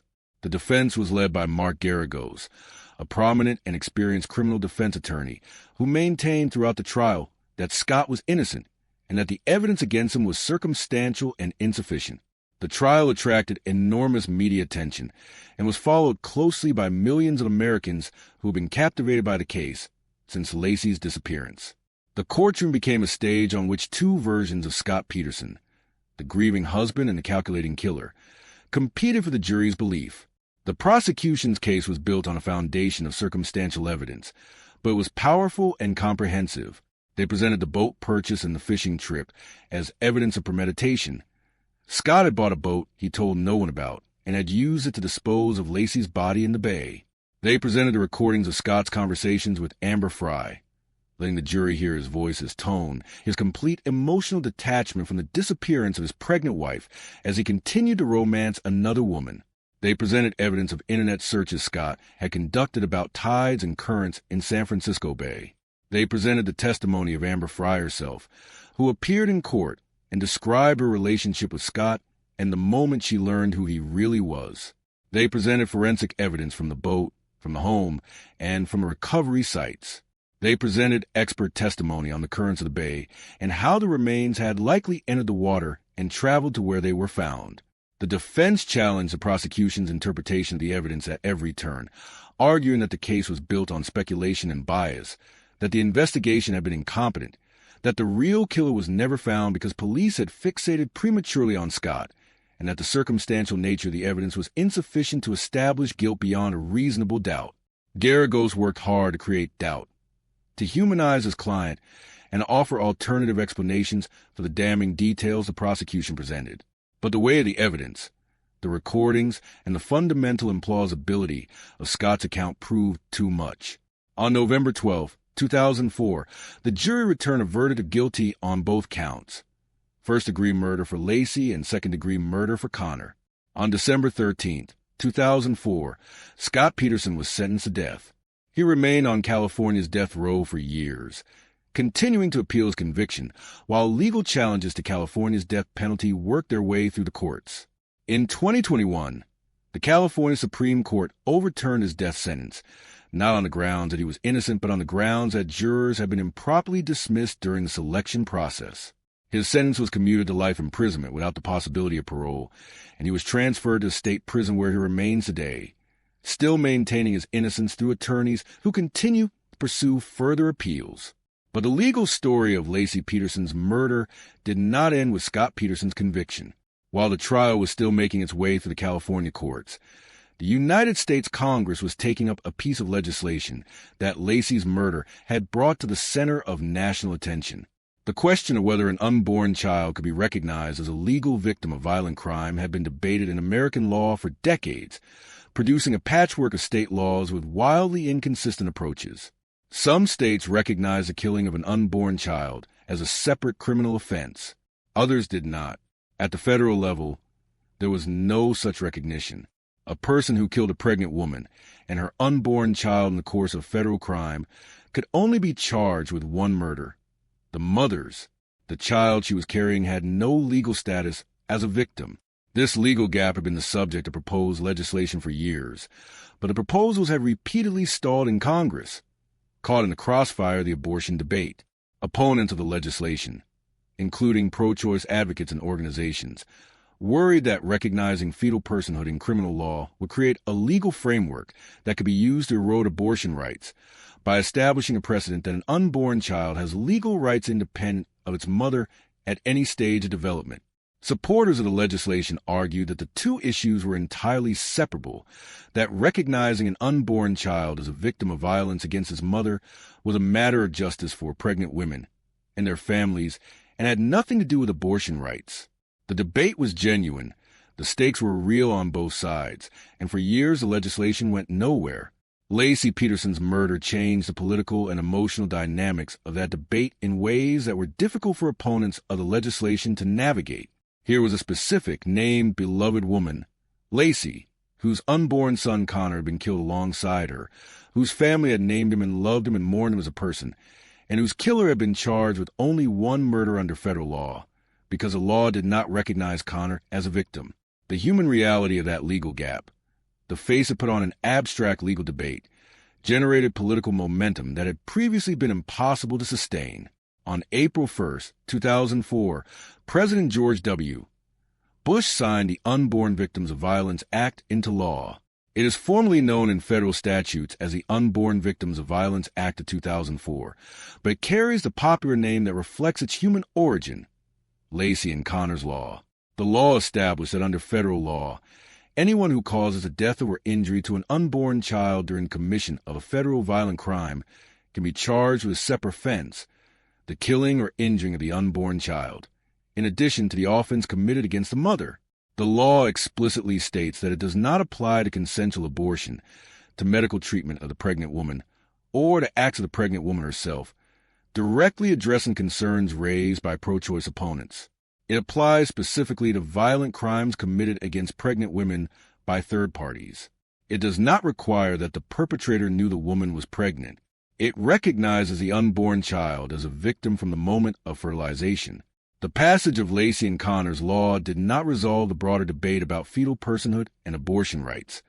That debate continues in American law and politics with an intensity that has only grown in the years since the law was passed. But it established a specific, bounded legal protection for pregnant women and the children they carry against violent crime, and it did so in Laci Peterson's name and in the name of the son she never got to hold. Sharon Rocha, Laci's mother, was present at the signing ceremony at the White House and has spoken about the meaning of that moment, the grief of it, the inadequacy of any law to compensate for what was lost, and the determination to ensure that Laci and Connor's deaths produced something lasting and protective for other families. Laci Peterson would have been 49 years old today. Connor would have been 21. They were taken by the man who was supposed to love and protect them both, disposed of in cold water in a bay, and found months later by the movement of tides that Scott Peterson had researched on his computer. They deserved so much more than what they got, but their names are on a law, and that law has been invoked in federal prosecutions across the country in the years since its passage, recognizing unborn children as victims of violence in ways the law did not before December 24, 2002, before a golden retriever came home alone with his leash trailing, before a family spent Christmas Eve calling a name that would never answer. Number 6, Sure Rice Iverson, the 7-year-old whose murder in a casino bathroom exposed a legal void in America's duty to protect its most vulnerable children. There are crimes that shock the conscience not only because of what was done, but because of what was not done, because of the person who stood nearby, who knew, who watched, and who walked away. The murder of Sure Rice Iverson in May 1997 is one of those crimes. Sure Rice was 7 years old, a small, bright, energetic little girl from Los Angeles who had been brought to a Nevada casino by her father in the early hours of the morning, left largely unsupervised in a vast, loud, adult environment while her father gambled, and who wandered into a women's restroom where a 19-year-old man named Jeremy Strohmeyer followed her, sexually assaulted her, and strangled her to death. What made this case different from other child murders? What made a catalyst for legal change that reverberated across the United States? Was the presence of a second person. David Cash, Strohmeyer's friend and traveling companion, entered that restroom, saw Strohmeyer assaulting Sure Rice, and left. He did nothing. He told no one. He allowed his friend to complete the assault and the murder, and then he went back out onto the casino floor and continued his evening. Under the law as it existed in 1997, David Cash had committed no crime. There was no law in Nevada and in most of the United States that required a person who witnessed the abuse of a child to report it or to intervene. Sure Rice Iverson died because a man murdered her and because another man watched and walked away, and only one of those men faced criminal consequences. That legal void, the void that allowed David Cash to return to his life without legal accountability, became the center of one of the most intense public debates about civic responsibility, moral obligation, and the law's relationship to both that the United States had seen in years. And out of that debate came legislation that bore Sure Rice Iverson's name. Sure Rice Iverson was born on June 1st, 1989, in Los Angeles, California, to Leroy Iverson and Pamela Lott. She was a child full of life and personality, described by those who knew her as funny, affectionate, and full of the kind of boundless energy that defines childhood at its most vibrant. She lived in Los Angeles with her family, growing up in circumstances that were not always easy, but surrounded by people who loved her. She was 7 years old in May 1997, at that age when the world is still fundamentally a place of wonder and safety, when strangers are not yet threats and public spaces are not yet dangers, and the adults in your life are still the primary architects of your experience of the world. Sure Rice trusted the world the way 7-year-olds trust it. She had no reason not to. On the night of May 24th into the early morning hours of May 25th, 1997, Leroy Iverson drove from Los Angeles to the Primm Valley Resort and Casino, a gambling establishment located in Primm, Nevada, directly on the Nevada-California border. He brought Sure Rice and her older brother with him. It was approximately midnight when they arrived. The casino was open, loud, and full of the particular frenetic energy of a gambling floor in the early hours of the morning. Leroy Iverson went to gamble. Sure Rice and her brother were left largely to their own devices in the vast public spaces of the casino complex, including the arcade area where children could play games. This was not an unusual arrangement in the casino environment of that era. Casinos were not yet subject to the strict regulations regarding unaccompanied minors that would develop in subsequent years, and children were sometimes present in casino public areas while their parents or guardians gambled. Also at the Primm Valley Resort that night were Jeremy Strohmeyer and David Cash, both 19 years old, both in the Los Angeles area, who had driven to the casino together to gamble and spend time away from their regular lives. Strohmeyer was by accounts a troubled young man, intelligent by some assessments, but with a history of behavioral issues, and what those who knew him described as an unsettling quality beneath his surface presentation. Cash was his close friend. The two had come to the casino together and were moving through the various public areas of the resort during the early morning hours. At some point in the early morning hours of May 25th, Sure Rice Iverson, who had been playing in the arcade area, began to interact with Jeremy Strohmeyer. What began as what might have appeared to onlookers as playful interaction, Sure Rice was reportedly throwing paper towels and being generally energetic and mischievous in a way that unsupervised 7-year-olds can be, took a deeply sinister turn when Strohmeyer followed Sure Rice into the women's restroom. The casino had surveillance cameras throughout its public areas, and the footage captured Strohmeyer following Sure Rice into the restroom. David Cash, who was with Strohmeyer, also entered the restroom at some point during the events that followed. What Cash later admitted he saw inside that restroom, and what he admitted under oath and in subsequent media interviews that he did in response to what he saw, is the element of this case that ignited a national conversation about moral and legal responsibility. Cash said that he entered the restroom and saw Strohmeyer in a compromising and clearly inappropriate situation with Schurice. He said he told Strohmeyer to stop, and then he left. He walked out of that restroom, leaving a 7-year-old child alone with a man he had just seen assaulting her, and he went back to the casino floor. He did not alert security. He did not call the police. He did not find Sheriff's father or brother. He did not tell any adult anywhere in that building that a child was in danger in the women's restroom. He simply left. Jeremy Strohmeyer sexually assaulted Schurice Iverson inside that restroom stall.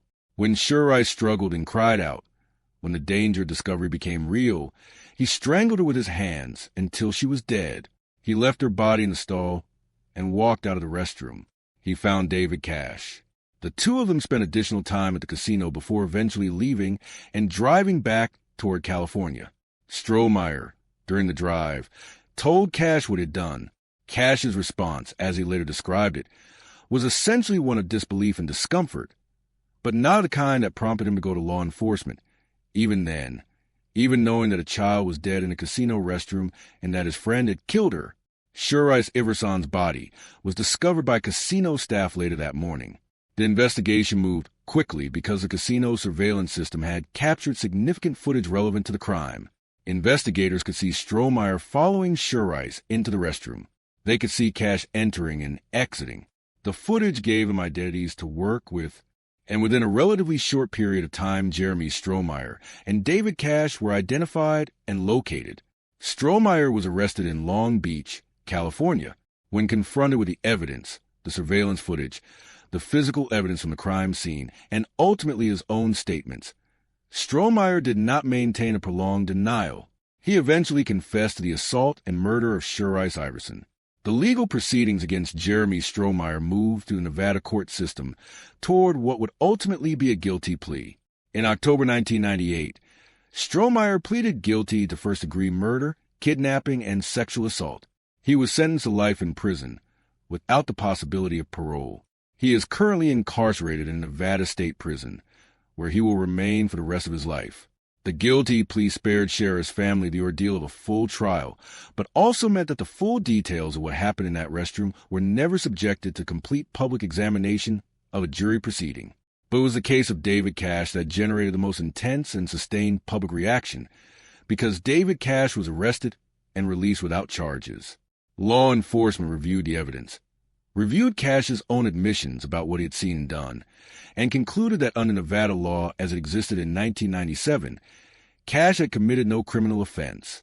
There was no statute in Nevada that required a private citizen who witnessed child abuse to report it to authorities or take any action to protect the child.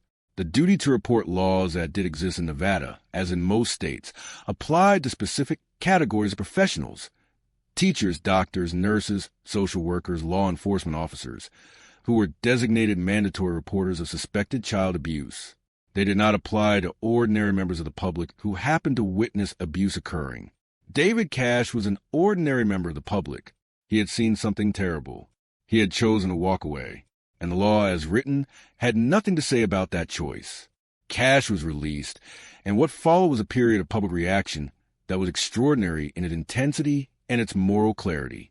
Cash gave media interviews in which he expressed his position on what had happened with a detachment and a self-justification that infuriated the public almost beyond measure. He suggested that he did not feel he had done anything legally wrong, that Schurice Iverson was not his responsibility, and that he could not be expected to risk his own well-being for a stranger's child. The interviews were broadcast widely and generated a level of public outrage that was visceral and sustained.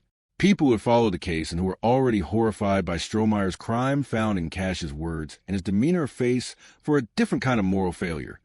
Not the explosive, violent failure of a predator, but the cold, deliberate failure of a bystander who calculated and chose inaction. Cash enrolled at the University of California, Berkeley, after the case became public. His presence on campus generated protests from other students who found it intolerable that a man who had witnessed the murder of a child and done nothing was able to move freely through a university environment. Petitions were circulated calling for his expulsion. The university ultimately concluded that it had no legal basis to expel him. since he had not been convicted of any crime. But the controversy around his presence on campus kept the case in the public eye, and the question of legal accountability for bystanders in the center of public debate. It was out of this debate, out of the public fury at David Cash and the legal void his case had exposed, that the Sure Ice Iverson Child Victim Protection Act was born. Legislators in Nevada, responding to the public demand for accountability and to the clear gap in the law that Cash's case had revealed, introduced legislation that would make it a criminal offense for any adult who witnessed sexual abuse or assault a child under the age of 18 to fail to report that abuse to law enforcement. The bill was debated with urgency and with the weight of Sure Ice Iverson's name behind every argument made in its favor. Opponents raised concerns about the scope of the obligation, about the practical challenges of defining what constitutes witnessing abuse clearly enough to create criminal liability, and about the constitutional implications of criminalizing inaction. These were legitimate legal questions, and they were engaged with seriously in the legislative process. The Nevada legislature passed the Sure Ice Iverson Child Victim Protection Act in 1999. The law made Nevada one of the first states in the United States to impose a criminal duty on ordinary members of the public, not just designated professionals, to report witnessed child sexual abuse to law enforcement. The failure to report such witnessed abuse became a criminal misdemeanor under Nevada law. The law was directly and explicitly inspired by the Sure Ice Iverson case, and the legislators who passed it invoked her name repeatedly in the debates that preceded the vote, making clear that the law existed because a child had died and because a man who had witnessed the beginning of her ordeal and walked away had faced no legal consequence for doing so. The Sure Ice Iverson Act influenced the development of similar legislation in other states in the years that followed. The broader question of whether and how far to extend mandatory reporting obligations beyond the traditional categories of professional mandatory reporters has continued to be debated in legislatures across the country, with different states reaching different conclusions about the appropriate scope of the legal duty.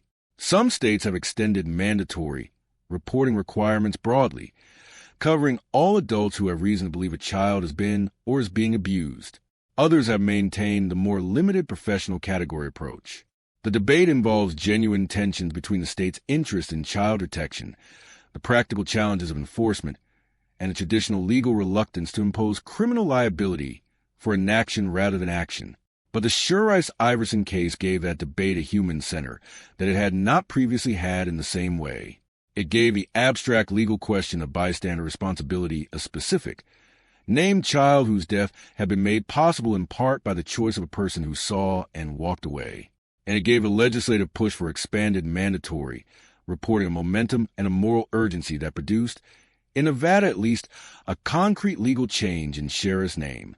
Leroy Iverson, Sheriff's father, faced significant public criticism in the aftermath of the case for having brought his young children to a casino in the middle of the night and left them unsupervised in an environment wholly inappropriate for children. That criticism was not without foundation. The circumstances of that night, the decision to bring a 7-year-old to a casino at midnight and leave her largely to her own devices while gambling, reflected a failure of parental supervision that contributed to the conditions in which Sure Ice became vulnerable. Leroy Iverson has spoken about his guilt and his grief in the years since, and the complexity of his role in the events of that night has been part of the broader public conversation about responsibility and accountability that the case generated. But the primary moral and legal responsibility for Sure Ice Iverson's death rests with Jeremy Strohmeyer, who chose to follow a child into a restroom and chose to kill her, and with David Cash, who chose to see and walk away. Jeremy Strohmeyer has given occasional interviews from prison over the years, expressing what he describes as remorse for what he did to Sure Ice Iverson.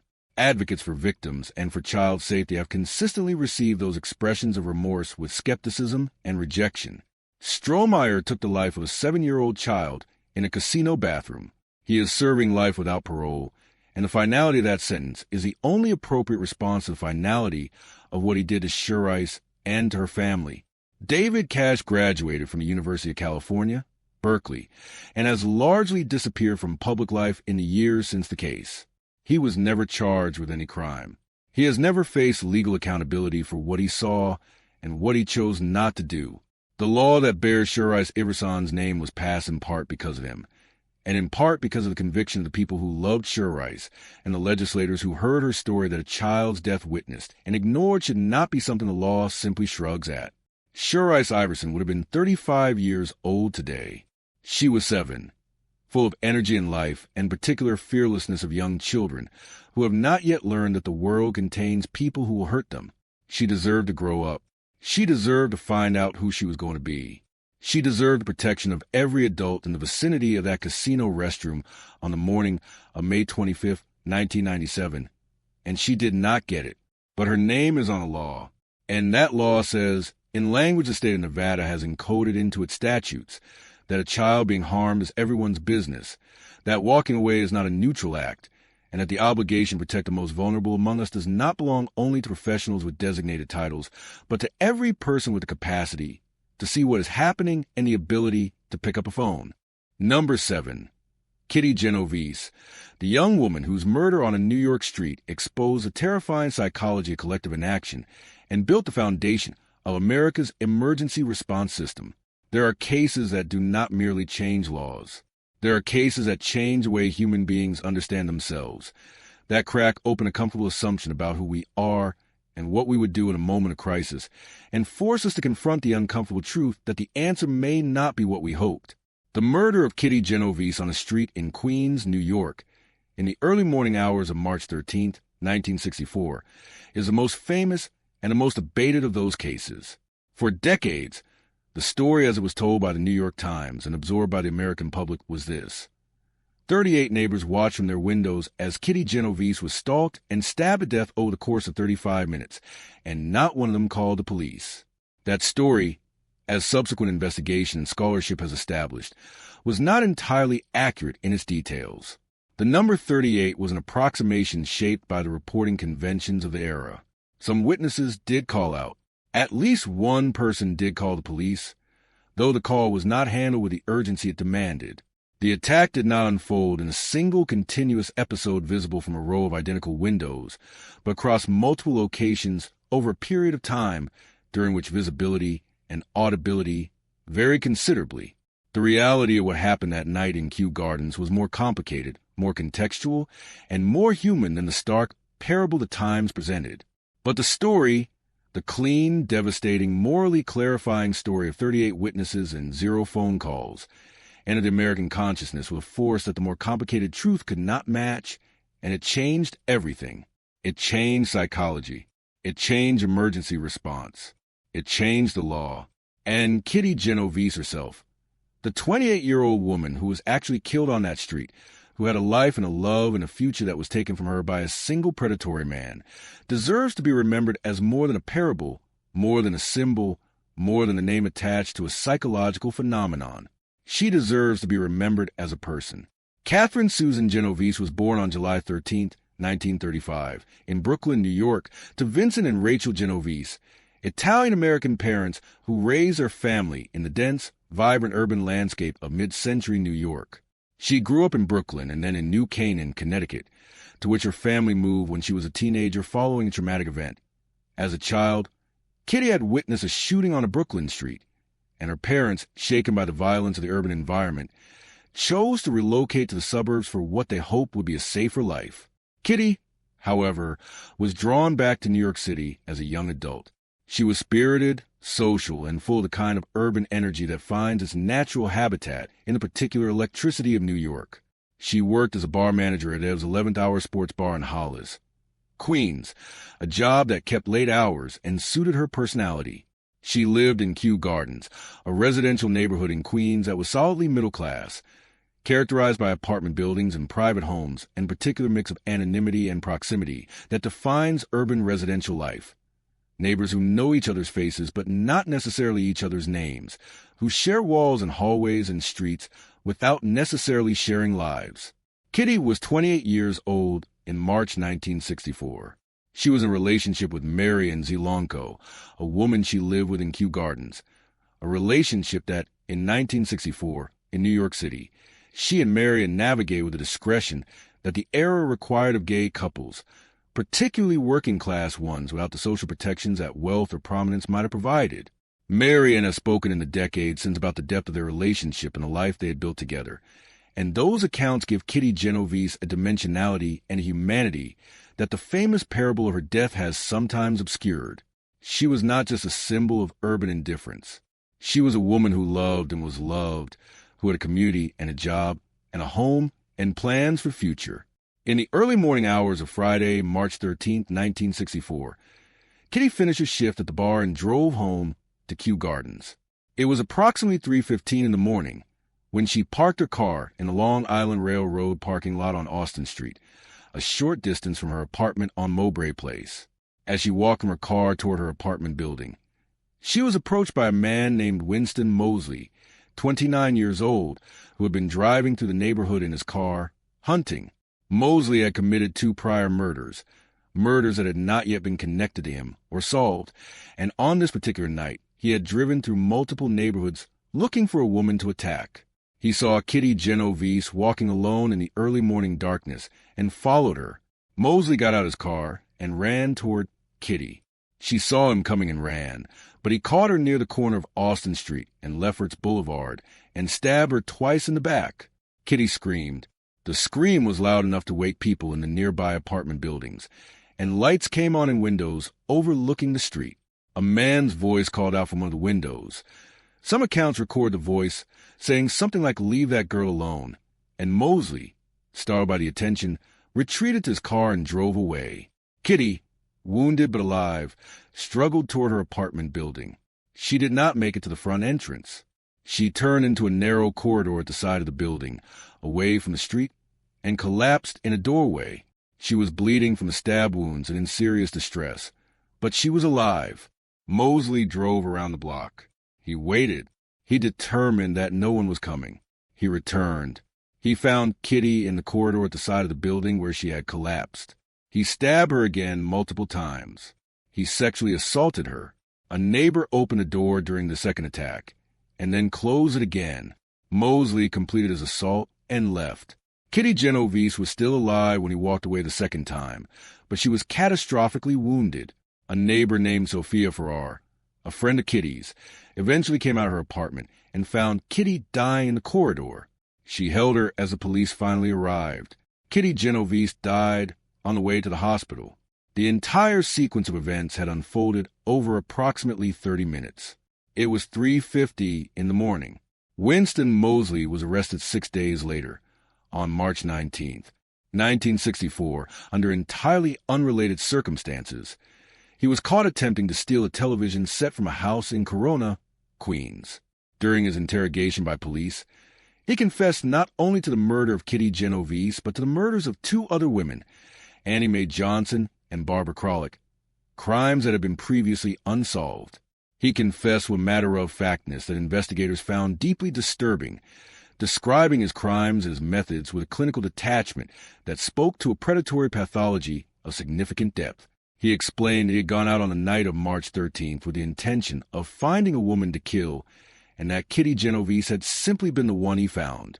He was charged with murder and prosecuted in a proceeding that moved relatively quickly given the strength of the evidence and the confession. At trial, Moseley's defense attempted to establish that he was not guilty by reason of insanity, presenting psychiatric testimony about his mental state and his pathology. The prosecution countered with evidence of his deliberateness, his planning, and his clear understanding of what he was doing and that it was wrong. The jury rejected the insanity defense and convicted Winston Moseley of murder in the first degree in June 1964. He was sentenced to death. The death sentence was subsequently commuted to life imprisonment following broader legal developments related to capital punishment in New York. Moseley spent the rest of his life in prison, becoming one of New York's longest-serving inmates and becoming notorious not only for crime for which he was convicted, but for the audacity he displayed during his decades of incarceration. He escaped from custody briefly in 1968 while being transported to a hospital, took hostages, and assaulted a woman before being recaptured. He applied for parole repeatedly over the decades, and his parole hearings became occasions for renewed public attention to the Genovese case and for the advocacy of those who opposed his release. He was denied parole every time. Winston Moseley died in prison on March 28, 2016, at the age of 81, having served 52 years for the murder of Kitty Genovese and the other crimes he committed. The New York Times story that transformed Kitty Genovese's murder into a national and eventually international phenomenon was published on March 27, 1964, 2 weeks after her death, under the headline 37, "Who Saw Murder Didn't Call the Police." The number would later be rounded to 38 in subsequent coverage and in the cultural memory of the case. The story was written by reporter Martin Ganberg and edited by city editor A.M. Rosenthal, who had become intensely interested in the case after a conversation with the police commissioner about the apparent failure for the witnesses to act. The story as published presented a stark and devastating portrait of urban moral failure. A woman attacked and killed over the course of half an hour, while dozens of neighbors watched from their windows, and not one picked up a telephone. The story was written with the spare, declarative power of the best American journalism, and it landed with the force of a moral explosion. The reaction was immediate and enormous. The Times story was reprinted and discussed across the country and around the world. Editorials were written. Sermons were preached.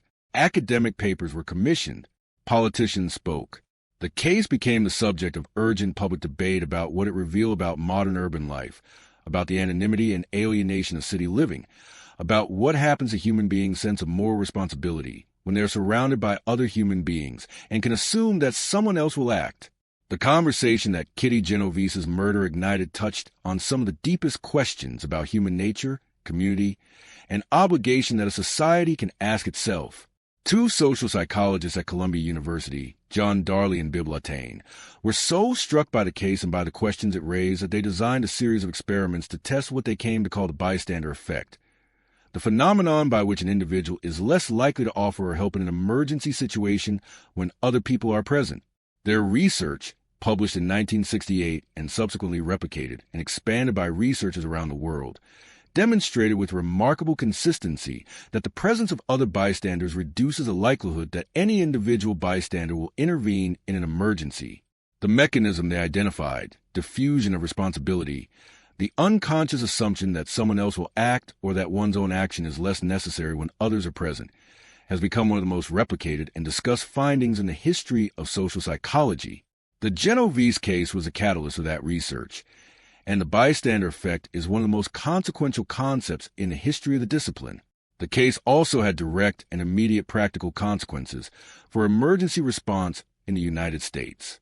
The failure of the telephone calls that were made that night to result in a rapid police response, the inadequacy of the existing mechanisms for emergency reporting and dispatch, focused attention on the fundamental problem that in 1964 there was no single universal emergency telephone number in the United States. If you needed the police in an emergency, you had to know the local police department's number, which varied by jurisdiction. In a moment of crisis, in the middle of the night, that was not a reasonable expectation. The President Commission on Law Enforcement and Administration of Justice, which was convened by President Lyndon Johnson in 1965, identified the lack of a universal emergency number as a significant gap in the nation's public safety infrastructure, citing the Genovese case among the evidence for the need for reform. The American Telephone and Telegraph Company worked with federal regulators to establish a single nationwide emergency number, and in 1968, the 911 emergency telephone system was introduced in the United States. The first 911 call in American history was made on February 16, 1968, in Haleyville, Alabama. The system spread across the country over the following decades and is today the foundational infrastructure of emergency response in the United States. The number that every American child is taught from the earliest age, the number that connects a person in crisis to the help they need faster than any previous system made possible. The 911 system has been credited with saving countless lives in the decades since its introduction. It has been upgraded and expanded continuously, from the basic voice call system of its origins to the enhanced 911 systems that automatically convey a caller's location to dispatchers, to the text to 911 capabilities that allow people in situations where speaking is impossible to reach emergency services silently, to the next generation systems being developed to handle video calls and other digital communications. Every one of these developments traces its origins to the recognition, catalyzed in significant part by the Genovese case, that emergency response required a universal, accessible, simple system that removed the barriers between a person in crisis and the help they needed. The journalism surrounding the Kitty Genovese case has itself been the subject of significant subsequent scrutiny and revision.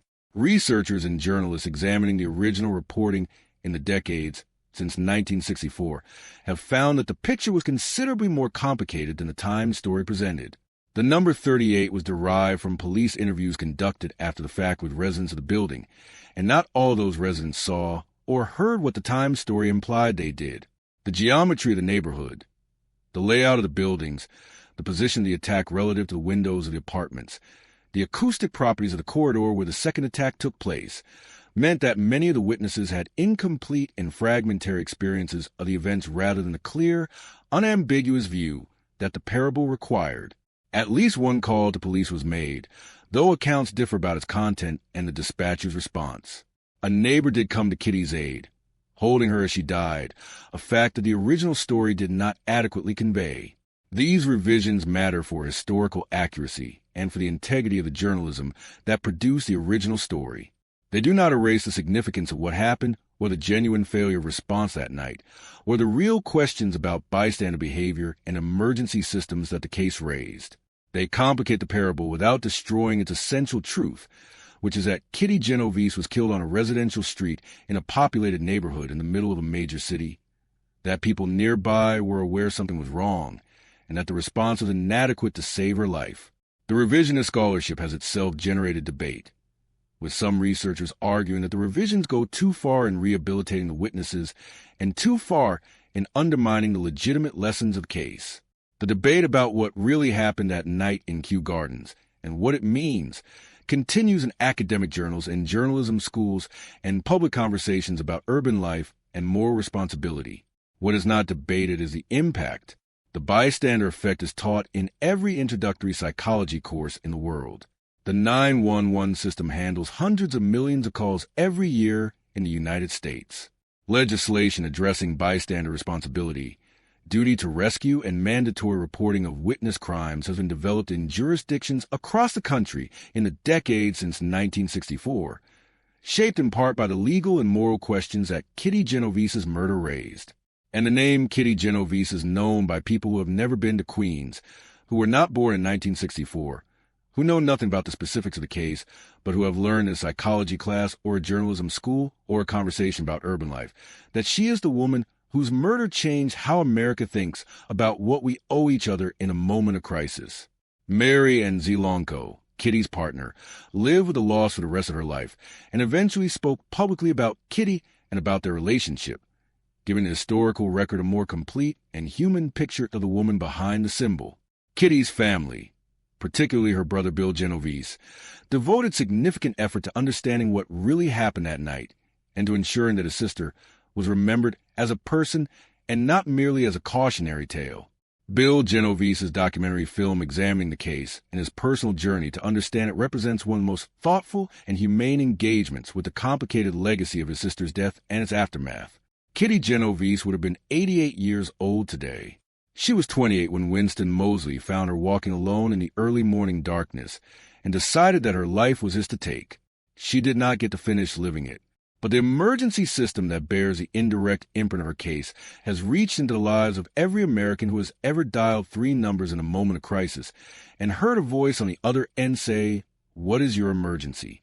And that is a legacy built, however imperfectly, on the truth that a person in danger deserves a system capable of reaching them in time.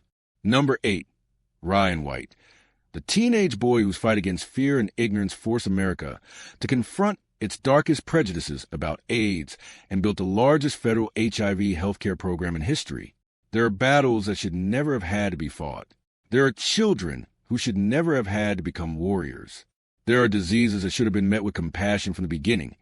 And there are moments in the history of a nation when the failure of that compassion becomes so visible, so documented, and so morally indefensible that the country is forced to look at itself and change. Ryan White's battle was all of these things simultaneously.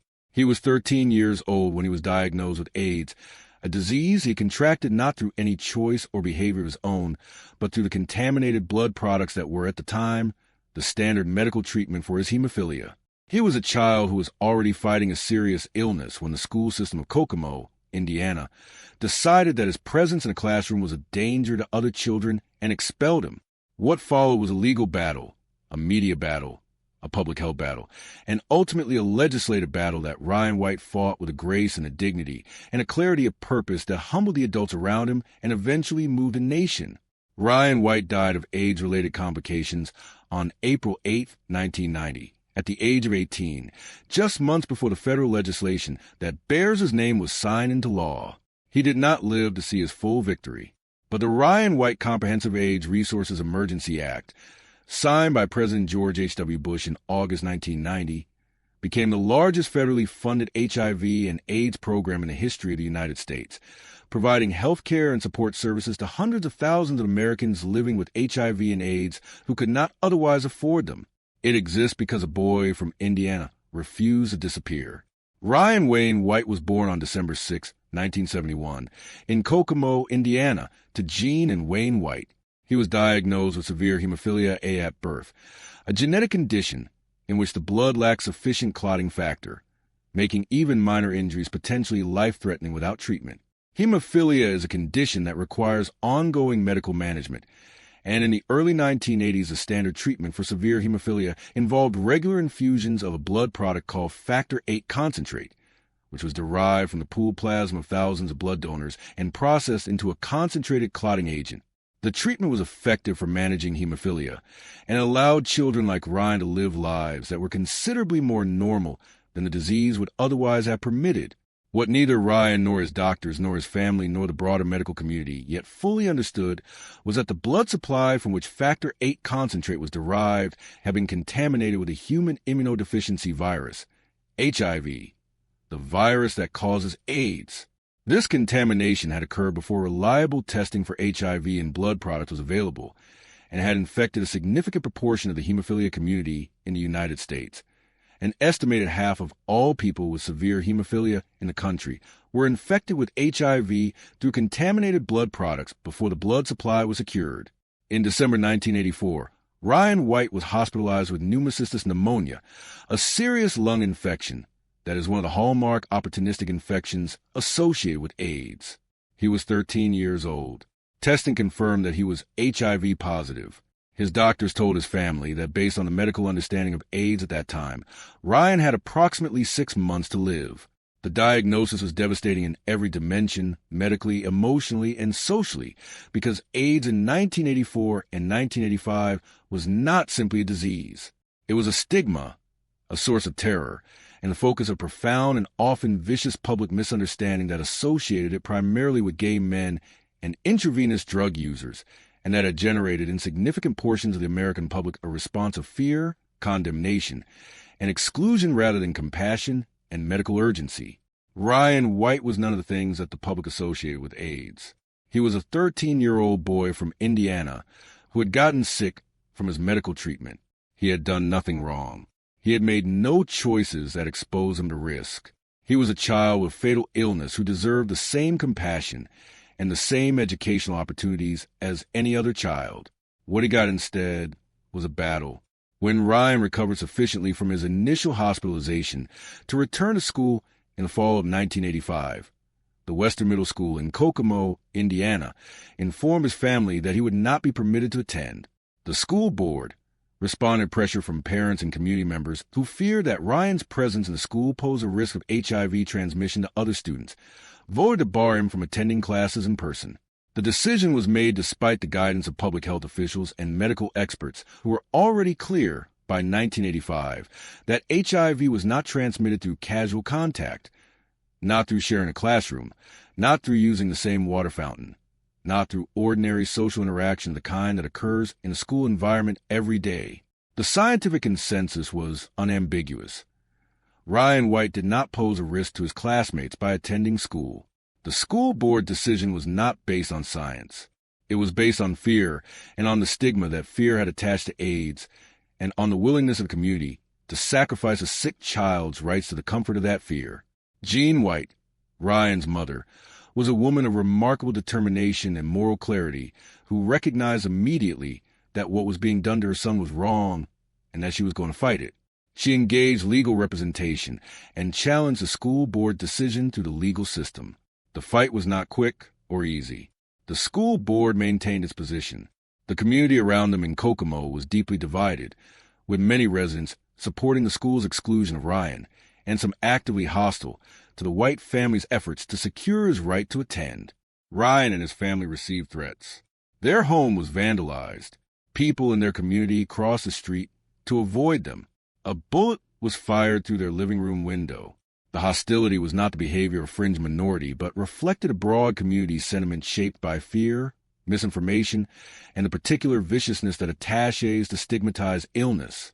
Ryan White handled the hostility directed at him with a composure and a public articulateness that was extraordinary for a teenager and that made him an increasingly visible and sympathetic figure in the national media. He gave interviews. He appeared on television.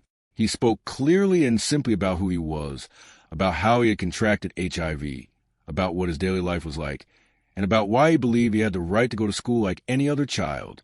He was not angry in his public presentation, or rather he channeled whatever anger he felt into an advocacy that was more effective for being calm, specific, and human. He put a face on AIDS that America had not seen before, not the face the public had been conditioned to associate with the disease, but the face of a Midwestern teenager who liked rock music and video games and racing motorcycles, and who was fighting for the most basic normalcy of a school day. The legal battle eventually produced a resolution in Ryan's favor. In February 1986, an Indiana state education official ruled that Ryan had the right to attend school and Western Middle School was required to admit him. The ruling was a victory, but the reality of returning to that school proved to be its own ordeal. The hostility of the community had not dissipated. Some parents kept their children home rather than allow them to attend school with Ryan. A separate water fountain was installed for his use. He was subjected to ongoing harassment and social exclusion.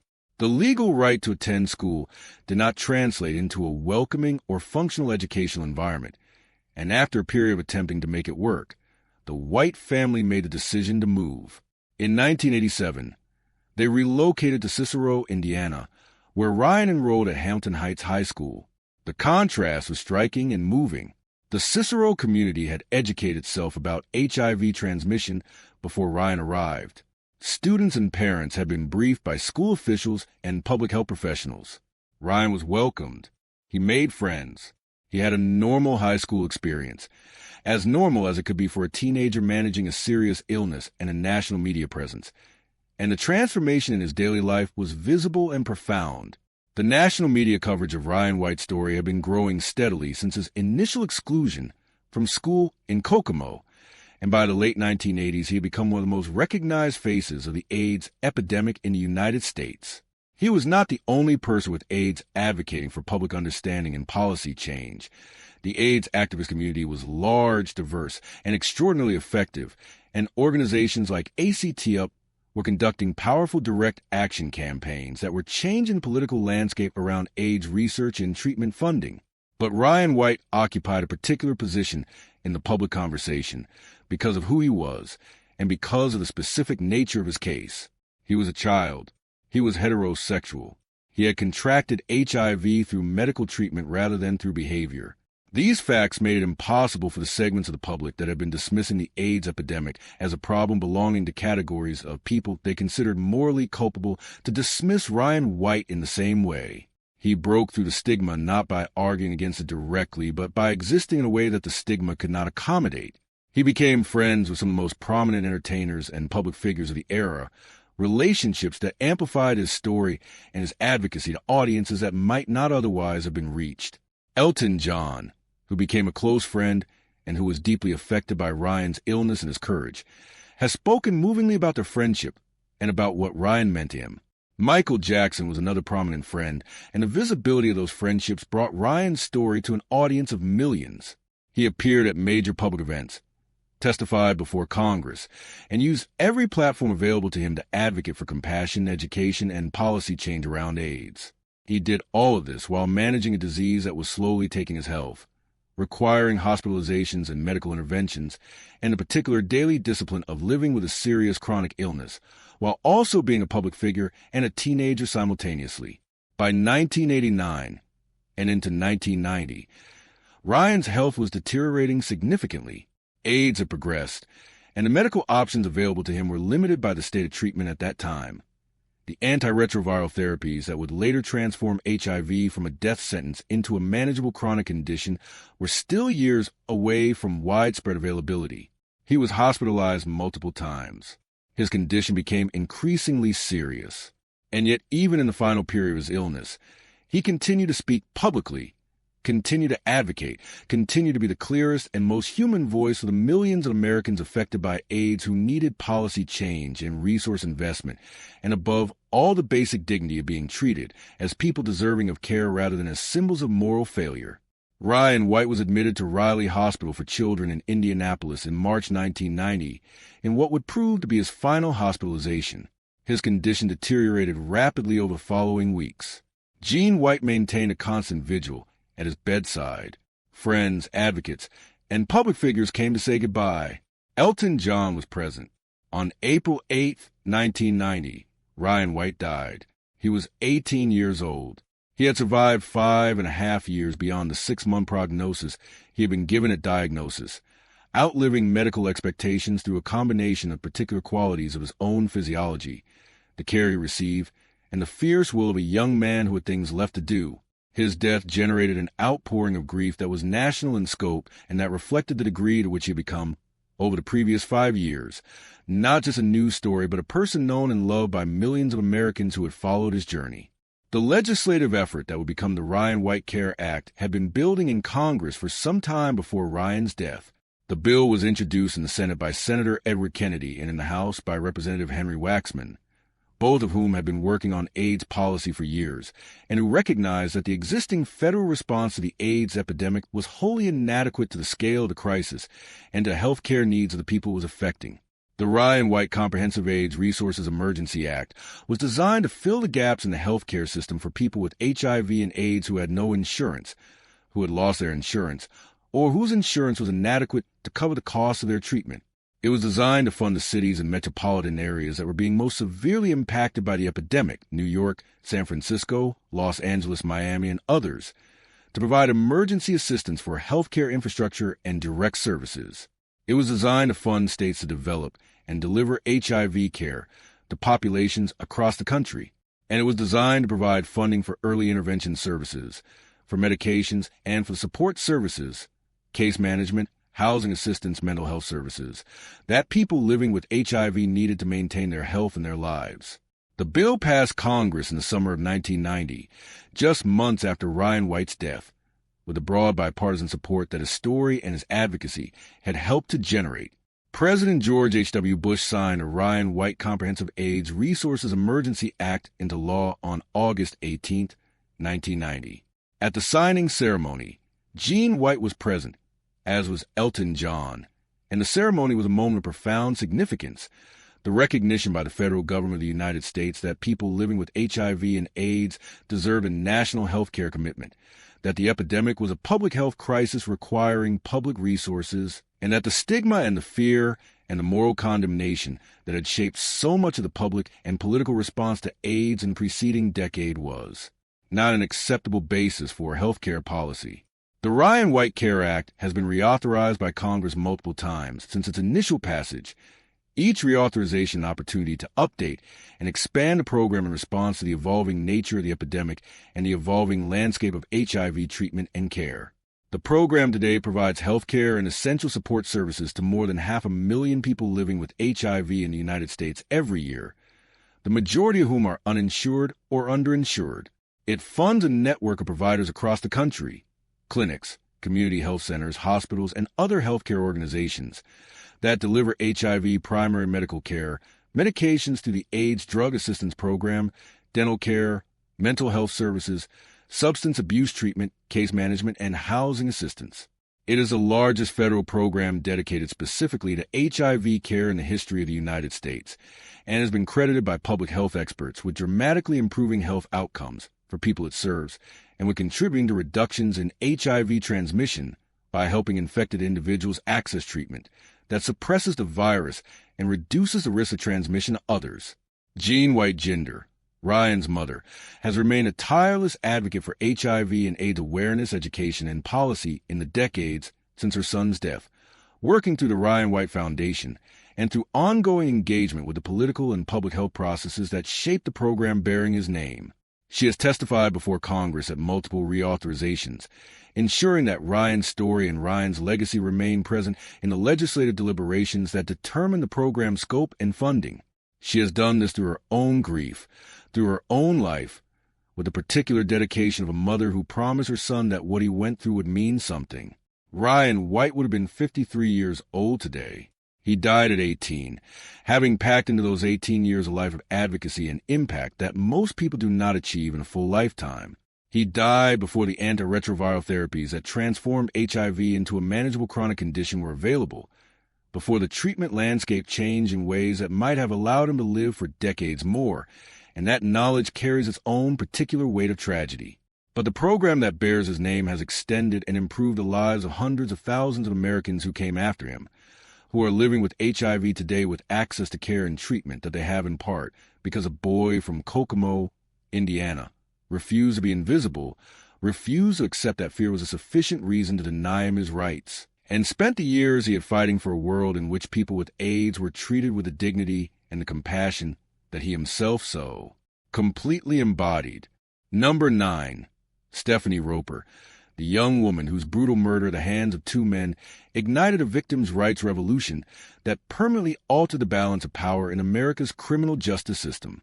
There are moments in the history of a legal system when the people that system was designed to protect stand up and declare, with a clarity that cannot be ignored, that the system has forgotten them, that it has become so focused on the rights of the accused, so procedurally elaborate in its protections for defendants, so institutionally oriented toward the mechanics of prosecution and defense, that the human beings at the center of every criminal case, the victims, the families, the people who lost something that can never be returned, have been rendered invisible. The murder of Stephanie Roper in April 1982 was one of those moments of declaration. Stephanie was a 22-year-old college student, beautiful and bright, and full of particular promise of a young woman on the threshold of her adult life, and she was abducted, raped, tortured, and murdered by two men whose capacity for cruelty was so extreme that the details of what they did to her are almost impossible to read without a physical response of revulsion and grief. What followed her murder, the trial, the sentencing, the treatment of her family by a justice system that seemed designed to process their daughter's death as a legal problem rather than human catastrophe, ignited in her parents, Vince and Roberta Roper, a fury and a determination that would reshape the legal landscape of Maryland and contribute to the transformation of victims' rights law across the entire United States. The Stephanie Roper Committee, which her parents founded in her name, became one of the most effective victims' rights advocacy organizations in American history, and the legislation produced, the precedents it set, and the national movement it helped to build stand as one of the most significant expansions of legal rights for crime victims in the history of American law. Stephanie Ann Roper was born on August 15, 1959, in Maryland, to Vincent and Roberta Roper, a family rooted in the Maryland community, with the kind of deep local ties that make a loss of this magnitude reverberate through an entire social fabric. She grew up surrounded by the love of a close family, developing into a young woman who combined academic seriousness with a warmth and a social generosity that made her beloved by everyone who knew her. By the spring of 1982, she was 22 years old and a student at Frostburg State College in Western Maryland, pursuing her education with the focused energy of a young woman who knew where she was going and was moving steadily toward it. She was the kind of person who inspired confidence in those who loved her, the kind of daughter, the kind of friend, the kind of young woman about whom the people in her life said, without hesitation, that she was going to do something with her life, that the world was going to be better for having her in it. On the night of April 2nd into the early morning of April 3rd, 1982, Stephanie was driving home from Frostburg State College toward her family's home in Prince George's County, Maryland. It was late at night, and she was alone on Route 301 in Charles County when her car broke down. She pulled over the side of the road and was attempting to deal with a disabled vehicle when she was approached by two men, Jack Ronald Jones and Jerry Leo Beatty. Jones was 26 years old, and Beatty was 25. They had been drinking and were driving through the area when they came upon Stephanie's disabled car on the side of the road. What might have been, In a different world with different men, an offer of roadside assistance became instead the beginning of an ordeal of such sustained and deliberate cruelty that the details of it have remained almost unbearable to recount in the decades since. Jones and Beatty abducted Stephanie from a roadside. They took her to a remote wooded area in Charles County known as Cedarville State Forest.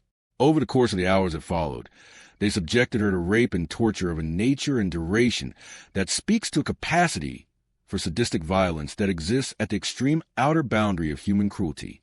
The medical and forensic evidence developed by investigators documented the full extent of what was done to Stephanie Roper, and that evidence, presented in court, confronted the jury and the legal system with a reality so brutal that the question of the perpetrator's guilt was never in serious doubt. When they had finished, Jones and Beatty attempted to conceal the evidence of their crime. They burned Stephanie's body in an attempt to destroy forensic evidence. They buried what remained. They drove away and returned to their lives, apparently believing that they had eliminated both the victim and the evidence. The investigation that followed Stephanie's disappearance was conducted by the Maryland State Police and Charles County authorities. When Stephanie failed to return home, her family reported her missing, and the search that began in the days following her disappearance eventually led investigators to Cedarville State Forest, where the physical evidence of what had happened was found and where what remained of Stephanie Roper was recovered. The forensic investigation was painstaking and thorough, and it produced evidence that, combined with witness accounts and investigative work that connected Jones and Beatty to crime, built a case that would bring both men before a court of law. Jack Ronald Jones and Jerry Leo Beatty were arrested and charged with the kidnapping, rape, and murder of Stephanie Roper. The case against them was strong, built on physical evidence, forensic findings, and the investigative work of law enforcement officers who understood the gravity of what had been done and who pursued the case with the thoroughness it demanded. Both men faced the full weight of the charges against them, and the legal proceedings that followed brought the Roper family into contact with the Maryland criminal justice system for the first time. And it was that contact, as much as the crime itself, that transformed Vince and Roberta Roper from grieving parents into advocates who would change the law. The trial proceedings against Jones and Beatty moved through the Maryland court system, and both men were ultimately convicted. Jack Ronald Jones was convicted and sentenced to death, a sentence that reflected the jury's assessment of the extreme nature of the crime and the culpability of the man who had committed it. Jerry Leo Beatty was convicted and sentenced to life imprisonment. The convictions represented a legal outcome that, in the narrow sense of establishing guilt and imposing punishment, functioned as the system was designed to function. But the experience of the Roper family throughout the legal process, the way the system treated them, the information they were and were not given, the degree to which they felt included in or excluded from the proceedings that were nominally about their daughter, was a revelation of a different and more troubling kind. Vince and Roberta Roper discovered, through the process of navigating the criminal justice system as a family of a murder victim, that the system was not designed with them in mind. It was designed to process a criminal case, to gather evidence, to charge defendants, to conduct trials, to impose sentences, and the family of the victim occupied an uncertain and largely passive position within that process. They were not parties to the case in the legal sense. The prosecution represented the state, not the Ropers. They had no formal legal standing to participate in proceedings, to be informed of developments, to speak about the impact of the crime on their lives before sentences were imposed, or to be notified of decisions, plea negotiations, charge reductions, scheduling changes that directly affected the case involving their daughter's murder. They were, in the language that victims' rights advocates would later develop to describe this experience, secondary victims of a system that treated their loss as the state's business rather than their own. The experience that galvanized the Ropers most immediately was their encounter with the plea bargaining process and the general opacity of the proceedings from the perspective of the victim's family. They learned that decisions were made, negotiations were conducted, and the legal machinery operated according to its own internal logic with minimal reference to the needs, the experiences, or the perspectives of the people who had actually been harmed. They felt, as many families of crime victims feel, that the system was designed to serve everyone in the courtroom except them, that defendants had rights that were carefully enumerated and protected, that prosecutors and defense attorneys had defined roles and institutional supports, that judges had clear authority and procedure, and that the families sitting in the gallery watching their daughter's murder processed as a legal transaction had none of these things. They had grief, and they had presence, and they had the knowledge of who Stephanie was and what had been taken from the world when she was murdered. And the system had almost no mechanism for recognizing any of that as legally relevant. Vince and Roberta Roper responded to this experience with an organizing energy that was remarkable in its speed and its effectiveness. In 1982, in the immediate aftermath of the trial, they founded the Stephanie Roper Committee, a nonprofit advocacy organization dedicated to advancing the rights of crime victims within the Maryland criminal justice system. They were not lawyers. They were not politicians. They were a father and a mother who had buried their daughter and who had spent months watching a legal system process her murder without adequately acknowledging their existence. And they were determined to change it. The Stephanie Roper Committee began its work in Maryland, engaging with the state legislature and with the broader community of people affected by violent crime who shared the Ropers' experience of feeling invisible within the legal process. They advocated for specific, concrete legal changes. The right of crime victims to be notified of court proceedings in their cases, the right to be present at those proceedings, the right to submit victim impact statements before sentencing, so that judges could hear from the people most directly harmed by the crime before determining punishment, the right to be informed of plea negotiations and to have their perspectives considered in those negotiations, and the right to notification when convicted offenders were released or escaped from custody. These were not radical demands. They were the basic dignities of participation in a process that was nominally about the harm done to the victim and the victim's community. But they required legislative action to achieve, because the existing framework of criminal procedure simply did not include them. The Maryland legislature responded to the Stephanie Roper Committee's advocacy with a series of landmark legislative changes that fundamentally altered the position of crime victims within the state's criminal justice system. Maryland passed victims' rights legislation that incorporated the specific protections the Ropers and their allies had advocated for, establishing in law the rights of victims to notification, presence, and participation that had previously been absent. The legislation made Maryland one of the leading states in the country in terms of victims' rights protections, and it attracted national attention as a model for what other states might accomplish.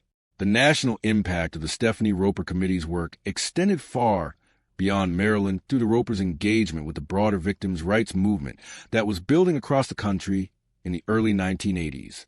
Organizations and advocates in multiple states were working on similar issues, and the movement needed both specific legislative victories to point to as models and a national political framework that would support federal action.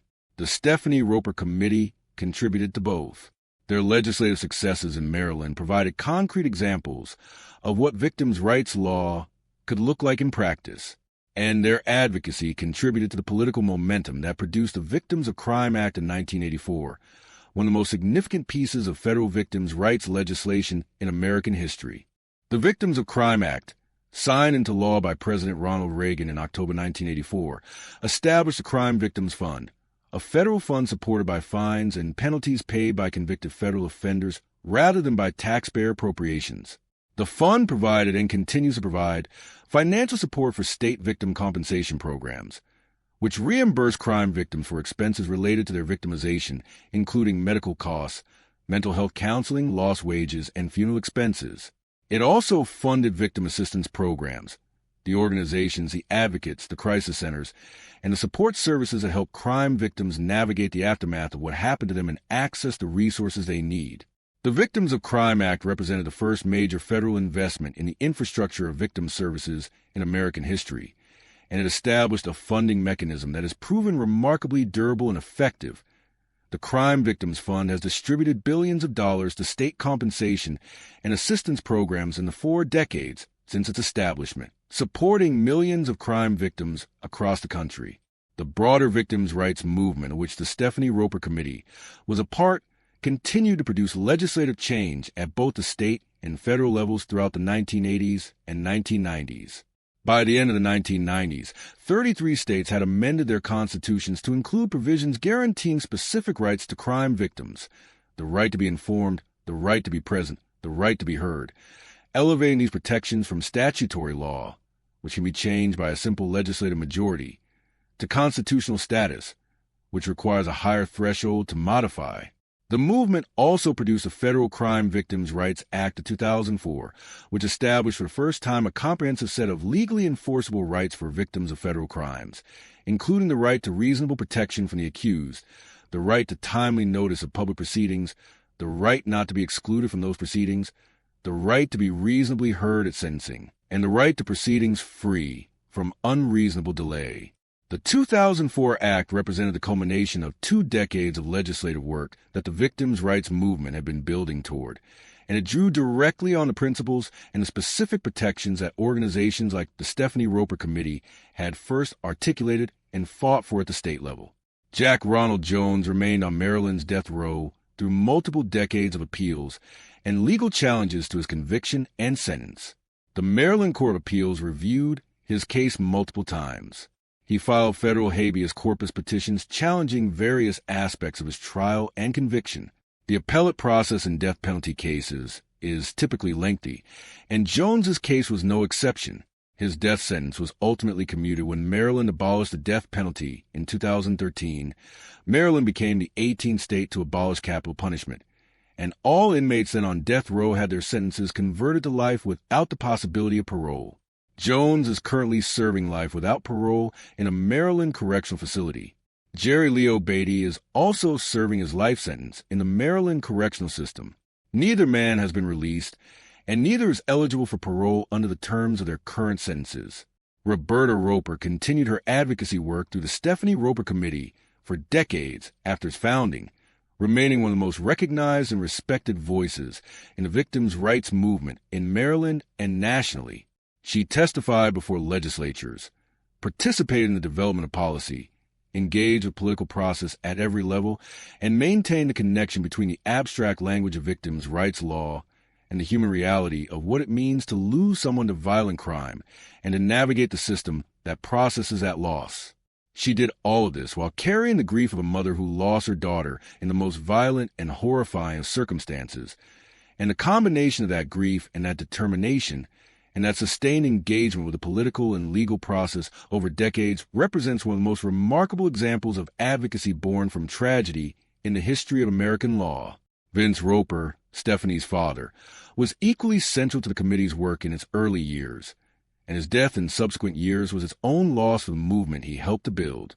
The committee continued its work beyond his passing, a testament to the institutional strength that the Ropers had built in Stephanie's name. Stephanie Roper would have been 65 years old today. She was 22, driving home from college on a spring night, when 2 men made a choice that ended everything she was going to be. She deserved the future she was driving toward. She deserved a life that was interrupted on that roadside in Charles County. She did not get it, but because her parents refused to let her death be only a tragedy, because they transformed their grief into organized, sustained, legally sophisticated advocacy, millions of crime victims across the United States have rights today that they did not have before April 3rd, 1982.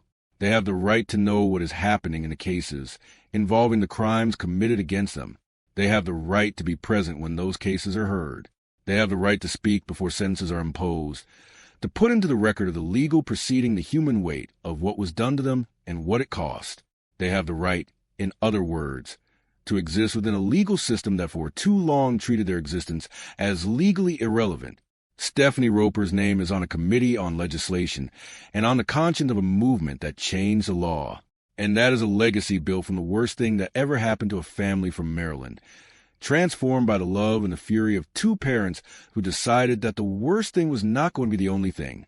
Number 10, Mossy Nicholas, the young woman whose murder exposed a devastating gap in victim notification, and whose brother's decades-long crusade built the most sweeping victims' rights constitutional amendment in American history.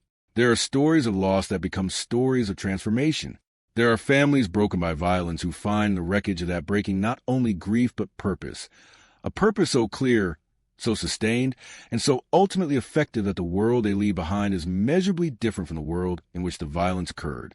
The story of Marceline Nicholas, known to everyone who loved her as Mossy, is one of those stories.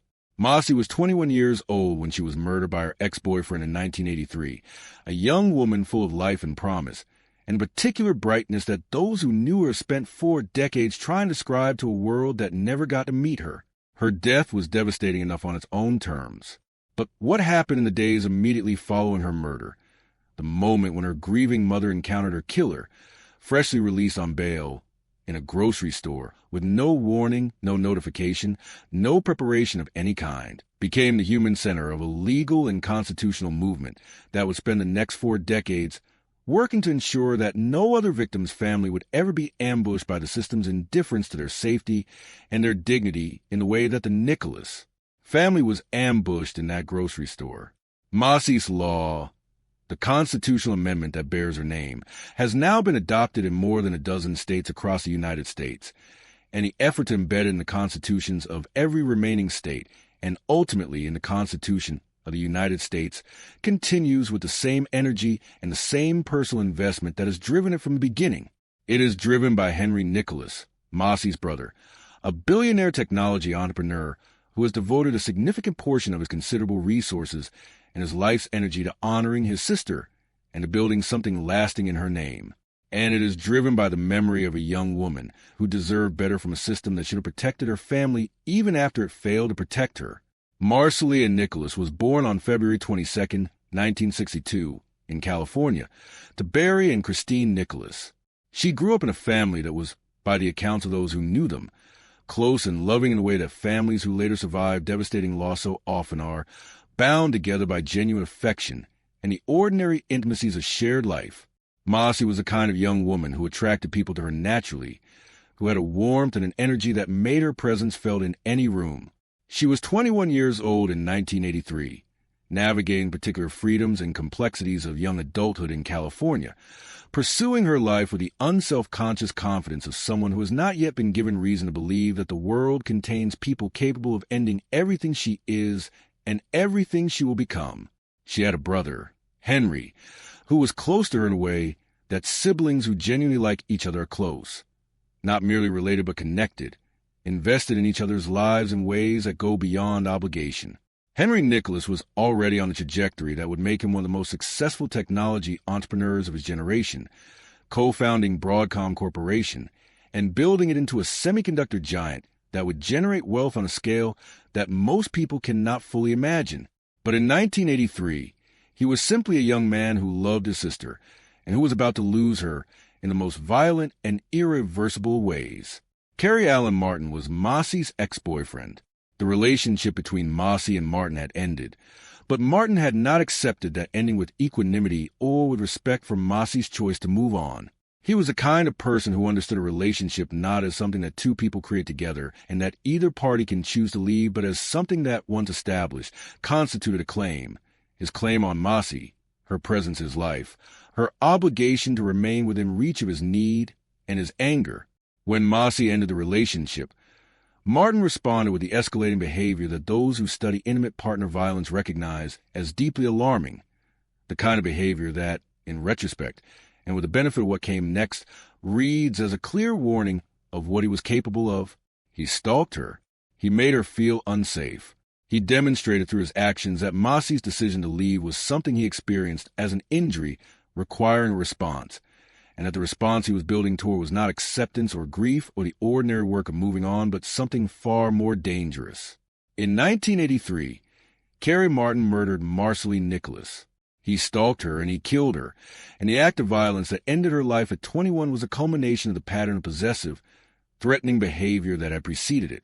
He was arrested in connection with her murder and taken into custody. The criminal justice system engaged with the case in a way that it engages with cases of this kind. Investigators gathered evidence. Charges were filed. The legal machinery began its process of moving toward accountability. The Nicholas family, destroyed by the loss of Massey, existed in particular suspension of acute grief. The stage where the loss is so recent and so enormous that the mind and the body have not yet found a way to fully process its reality, where ordinary tasks feel impossible and the future seems like an abstraction too distant and too uncertain to contemplate. In the days immediately following Massey's murder, while Carrie Martin was in custody and the family was in the earliest and most raw stage of their grief, Christine Nicholas, Massey's mother, went to a grocery store. It was a kind of ordinary errand that grief interrupts but does not entirely eliminate. The kind of task that a person in shock performs on autopilot because the body still requires food and the world still requires engagement, even when the heart has been shattered. Inside that grocery store, Christine Nicholas came face to face with Kerry Martin. He had been released on bail. He was out. He was free, at least temporarily, moving through the same public spaces as the family of the woman he had murdered, and the criminal justice system that had arrested him and that was ostensibly processing the case involving his crime had not told Christine Nicholas or any member of the Nicholas family that he had been released. There had been no call. There had been no notification. There had been no warning of any kind that the man who had killed their daughter and sister was back in the community, back on the street, potentially capable of encountering them or of targeting them in any of the public spaces they shared. The encounter in that grocery store was, by every account the Nicholas family has given of it, a moment of profound and traumatic shock. Christine Nicholas was confronted without preparation with the physical presence of the man who had murdered her daughter in the middle of an ordinary errand, while she was already in the most acute stage of grief.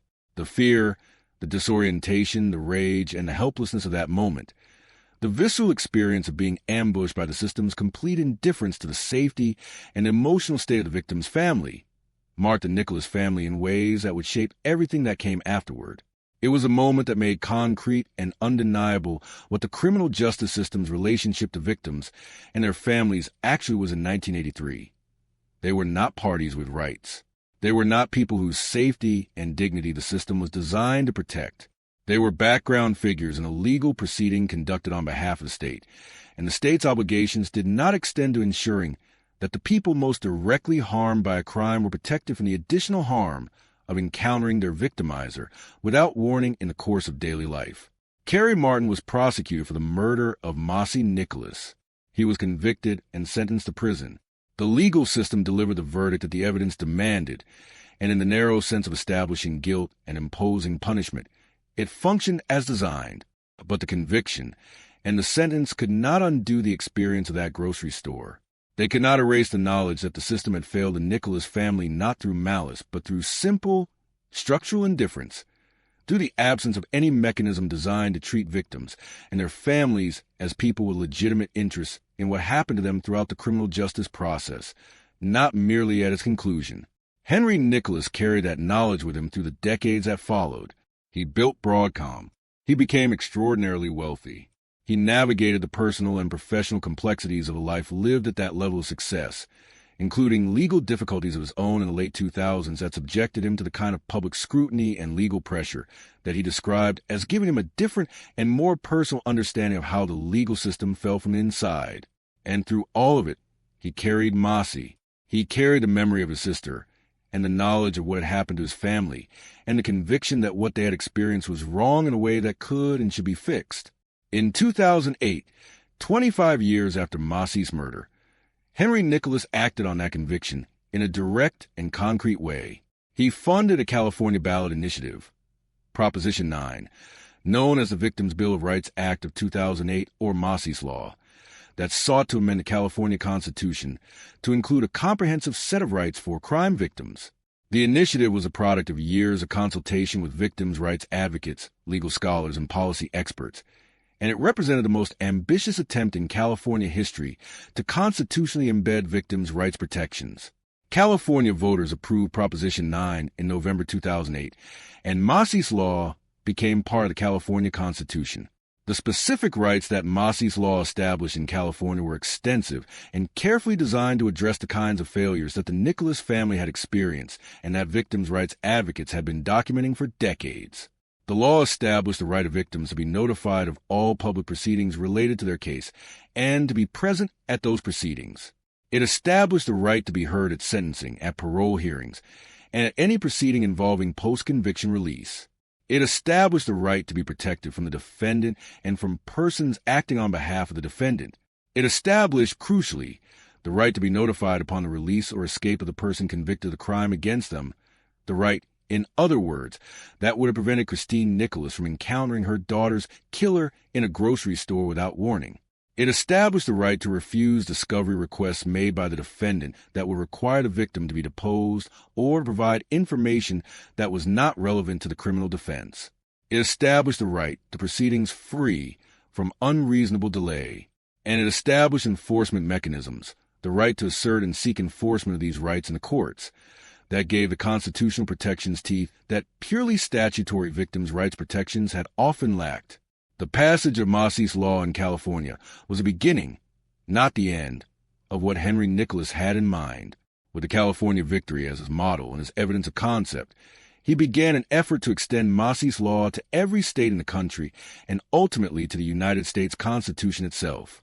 The Massey's Law for All organization was established to drive this effort, working state by state to build the political coalitions, conduct the public education campaigns, and develop the legal arguments necessary to pass Massey's Law constitutional amendments in state after state. The effort has been extraordinarily well-funded, drawing on Henry Nicholas's personal resources and on the broader network of donors and advocates who have been persuaded by the mission and the model, and it has been extraordinarily successful. In the years following the California passage, Massey's Law has been adopted by the voters or the legislatures of a growing list of states across the country. Illinois adopted it. North Dakota, South Dakota, and Montana adopted it through ballot initiative. Georgia adopted it. Oklahoma adopted it. Nevada adopted it. Florida adopted it through a constitutional amendment approved by voters. North Carolina adopted it. Pennsylvania adopted it. The list has continued to grow as the Massey's Law for All organization has moved systematically through the states, adapting its approach to the specific political and legal landscape of each state while maintaining the core constitutional framework that the California Initiative established. As of this writing, Massey's Law, or its equivalent, has been adopted in more than 15 states, making it one of the most successful state constitutional amendment campaigns in the history of American advocacy. The effort has not been without opposition or controversy. Legal scholars and criminal defense advocates have raised substantive concerns about aspects of Massey's Law that they argue create constitutional tensions with the rights of the accused. One of the most frequently cited concerns involves the law's provisions around discovery, the right of victims to refuse certain discovery requests by defendants. Critics argue that this provision can conflict with the defendant's Sixth Amendment right to confront witnesses and to present a complete defense, and that constitutional amendments that restrict discovery create the potential for wrongful convictions by limiting the ability of defendants to access information relevant to their cases. These are serious legal arguments made by serious legal scholars, and the courts of multiple states have had to grapple with how to apply and interpret Massey's Law provisions in specific criminal cases where they conflict with other constitutional protections. There have also been concerns raised about the breadth of the law's definition of victim and about the practical challenges of implementing its notification requirements in large and complex criminal justice systems. In some states, the implementation of Massey's Law notification requirements has created logistical burdens for law enforcement agencies and corrections departments that were not fully anticipated in the drafting of the legislation, and the gap between the law's aspirational guarantees and the practical reality of implementation has been a source of ongoing tension. Critics have also argued that the law's most enthusiastic proponents have sometimes overstated its practical impact on the ground and understated the implementation challenges and costs. But the human truth at the center of the effort remains what it has always been since Christine Nicholas walked into a grocery store and found herself face to face with the man who murdered her daughter without a moment's warning. Crime victims and their families have legitimate interests in the criminal justice proceedings that are ostensibly conducted in response to what was done to them. They have a right to know what is happening. They have a right to be present. They have a right to speak. They have a right to be protected. They have a right to notification when the person who harmed them or their loved ones is released back into the community. These are not radical demands. They are the basic dignities of participation in a system that claims to administer justice on behalf of the people harmed by crime. And the fact that they required a constitutional amendment to secure, the fact that they were not already guaranteed, that victims could be and were routinely excluded, uninformed, and unprotected by the system without legal remedy, reflects a genuine and significant failure of the legal framework that existed before Massey's Law and its predecessors began to change it. Henry Nicholas has continued to be the primary driving force behind the Massey's Law for All effort, committing resources and personal engagement to the campaign with the intensity of someone for whom this is not a philanthropic interest, but a personal mission rooted in the most formative loss of his life. He has spoken publicly and extensively about Masi, about who she was, about what she meant to him and to his family, about the specific moment in that grocery store that crystallized for his family the nature of the system's failure, and about the conviction that has driven him for 4 decades that the law must do better by the people it is supposed to protect. He has testified before legislatures. He has appeared at ballot initiative campaigns across the country. He has engaged with the legal and policy debates that Masi's law has generated with a sophistication and a seriousness that reflects years of deep engagement with the substance of victims' rights law. Christine Nicholas, Masi's mother, has also remained engaged with the effort throughout its decades of development, bringing to it a particular moral authority of a mother who lived the failure that the law seeks to address. Her presence in the campaign, her willingness to tell the story of that grocery store, of the moment when the system's indifference to her safety and her grief was made physically concrete by the appearance of her daughter's killer in the cereal aisle, has been one of the most powerful elements of the public advocacy for Masi's law. Her story is specific and human in a way that abstract arguments about constitutional rights cannot be, and it has reached people and moved people in ways that legal briefs and policy papers cannot achieve. The ultimate goal of the Masi's Law for All campaign, the adoption of a federal constitutional amendment guaranteeing victims' rights, remains an aspiration rather than achievement as of this writing. Federal constitutional amendments require passage by 2/3 of both houses of Congress and ratification by 3/4 of the states, a threshold that reflects the framers' deliberate decision to make the Constitution difficult to amend. The Crime Victims' Rights Act of 2004 provides statutory protections for victims of federal crimes. But statutory protections can be modified or repealed by simple legislative majority in a way that constitutional protections cannot. The argument for a constitutional amendment is precisely that the rights it establishes would be more durable, more enforceable, and more resistant to erosion than statutory protections alone. Whether and when that federal amendment will be achieved depends on political dynamics that are impossible to predict with certainty. But the movement that Masi's Law has built, the network of states that have adopted constitutional amendments, the advocates and organizations and legal scholars who have developed and refined the framework, and the sustained personal commitment of Henry Nicholas and his family to seeing the effort through, represents a foundation that makes the eventual achievement of federal constitutional protection for crime victims more plausible than it has ever been before. Marceline Nicholas would have been 63 years old today. She was 21 when Carrie Martin decided that her choice to leave him was something he was not willing to accept, and he translated that refusal into an act of violence that ended her life and broke her family's heart in ways that have never fully healed. She deserved the decades she did not get. She deserved the chance to find out who she was going to be, to build a life that was interrupted before it properly began. She did not get those things. But she got something else. Something that is in its own way a form of continuation, a presence in a world that persists in the constitutions of more than 15 American states, and in the legal rights of millions of crime victims who have a right to know, the right to be present, the right to be heard, and the right to be notified, because a young woman from California was murdered in 1983, and her brother never forgot and never stopped fighting. Masi's Law is not Masi. Nothing is Masi. But it is what love and grief and 40 years of relentless determination can build in the name of someone who deserved better, and in the hope that others will receive what she and her family were denied.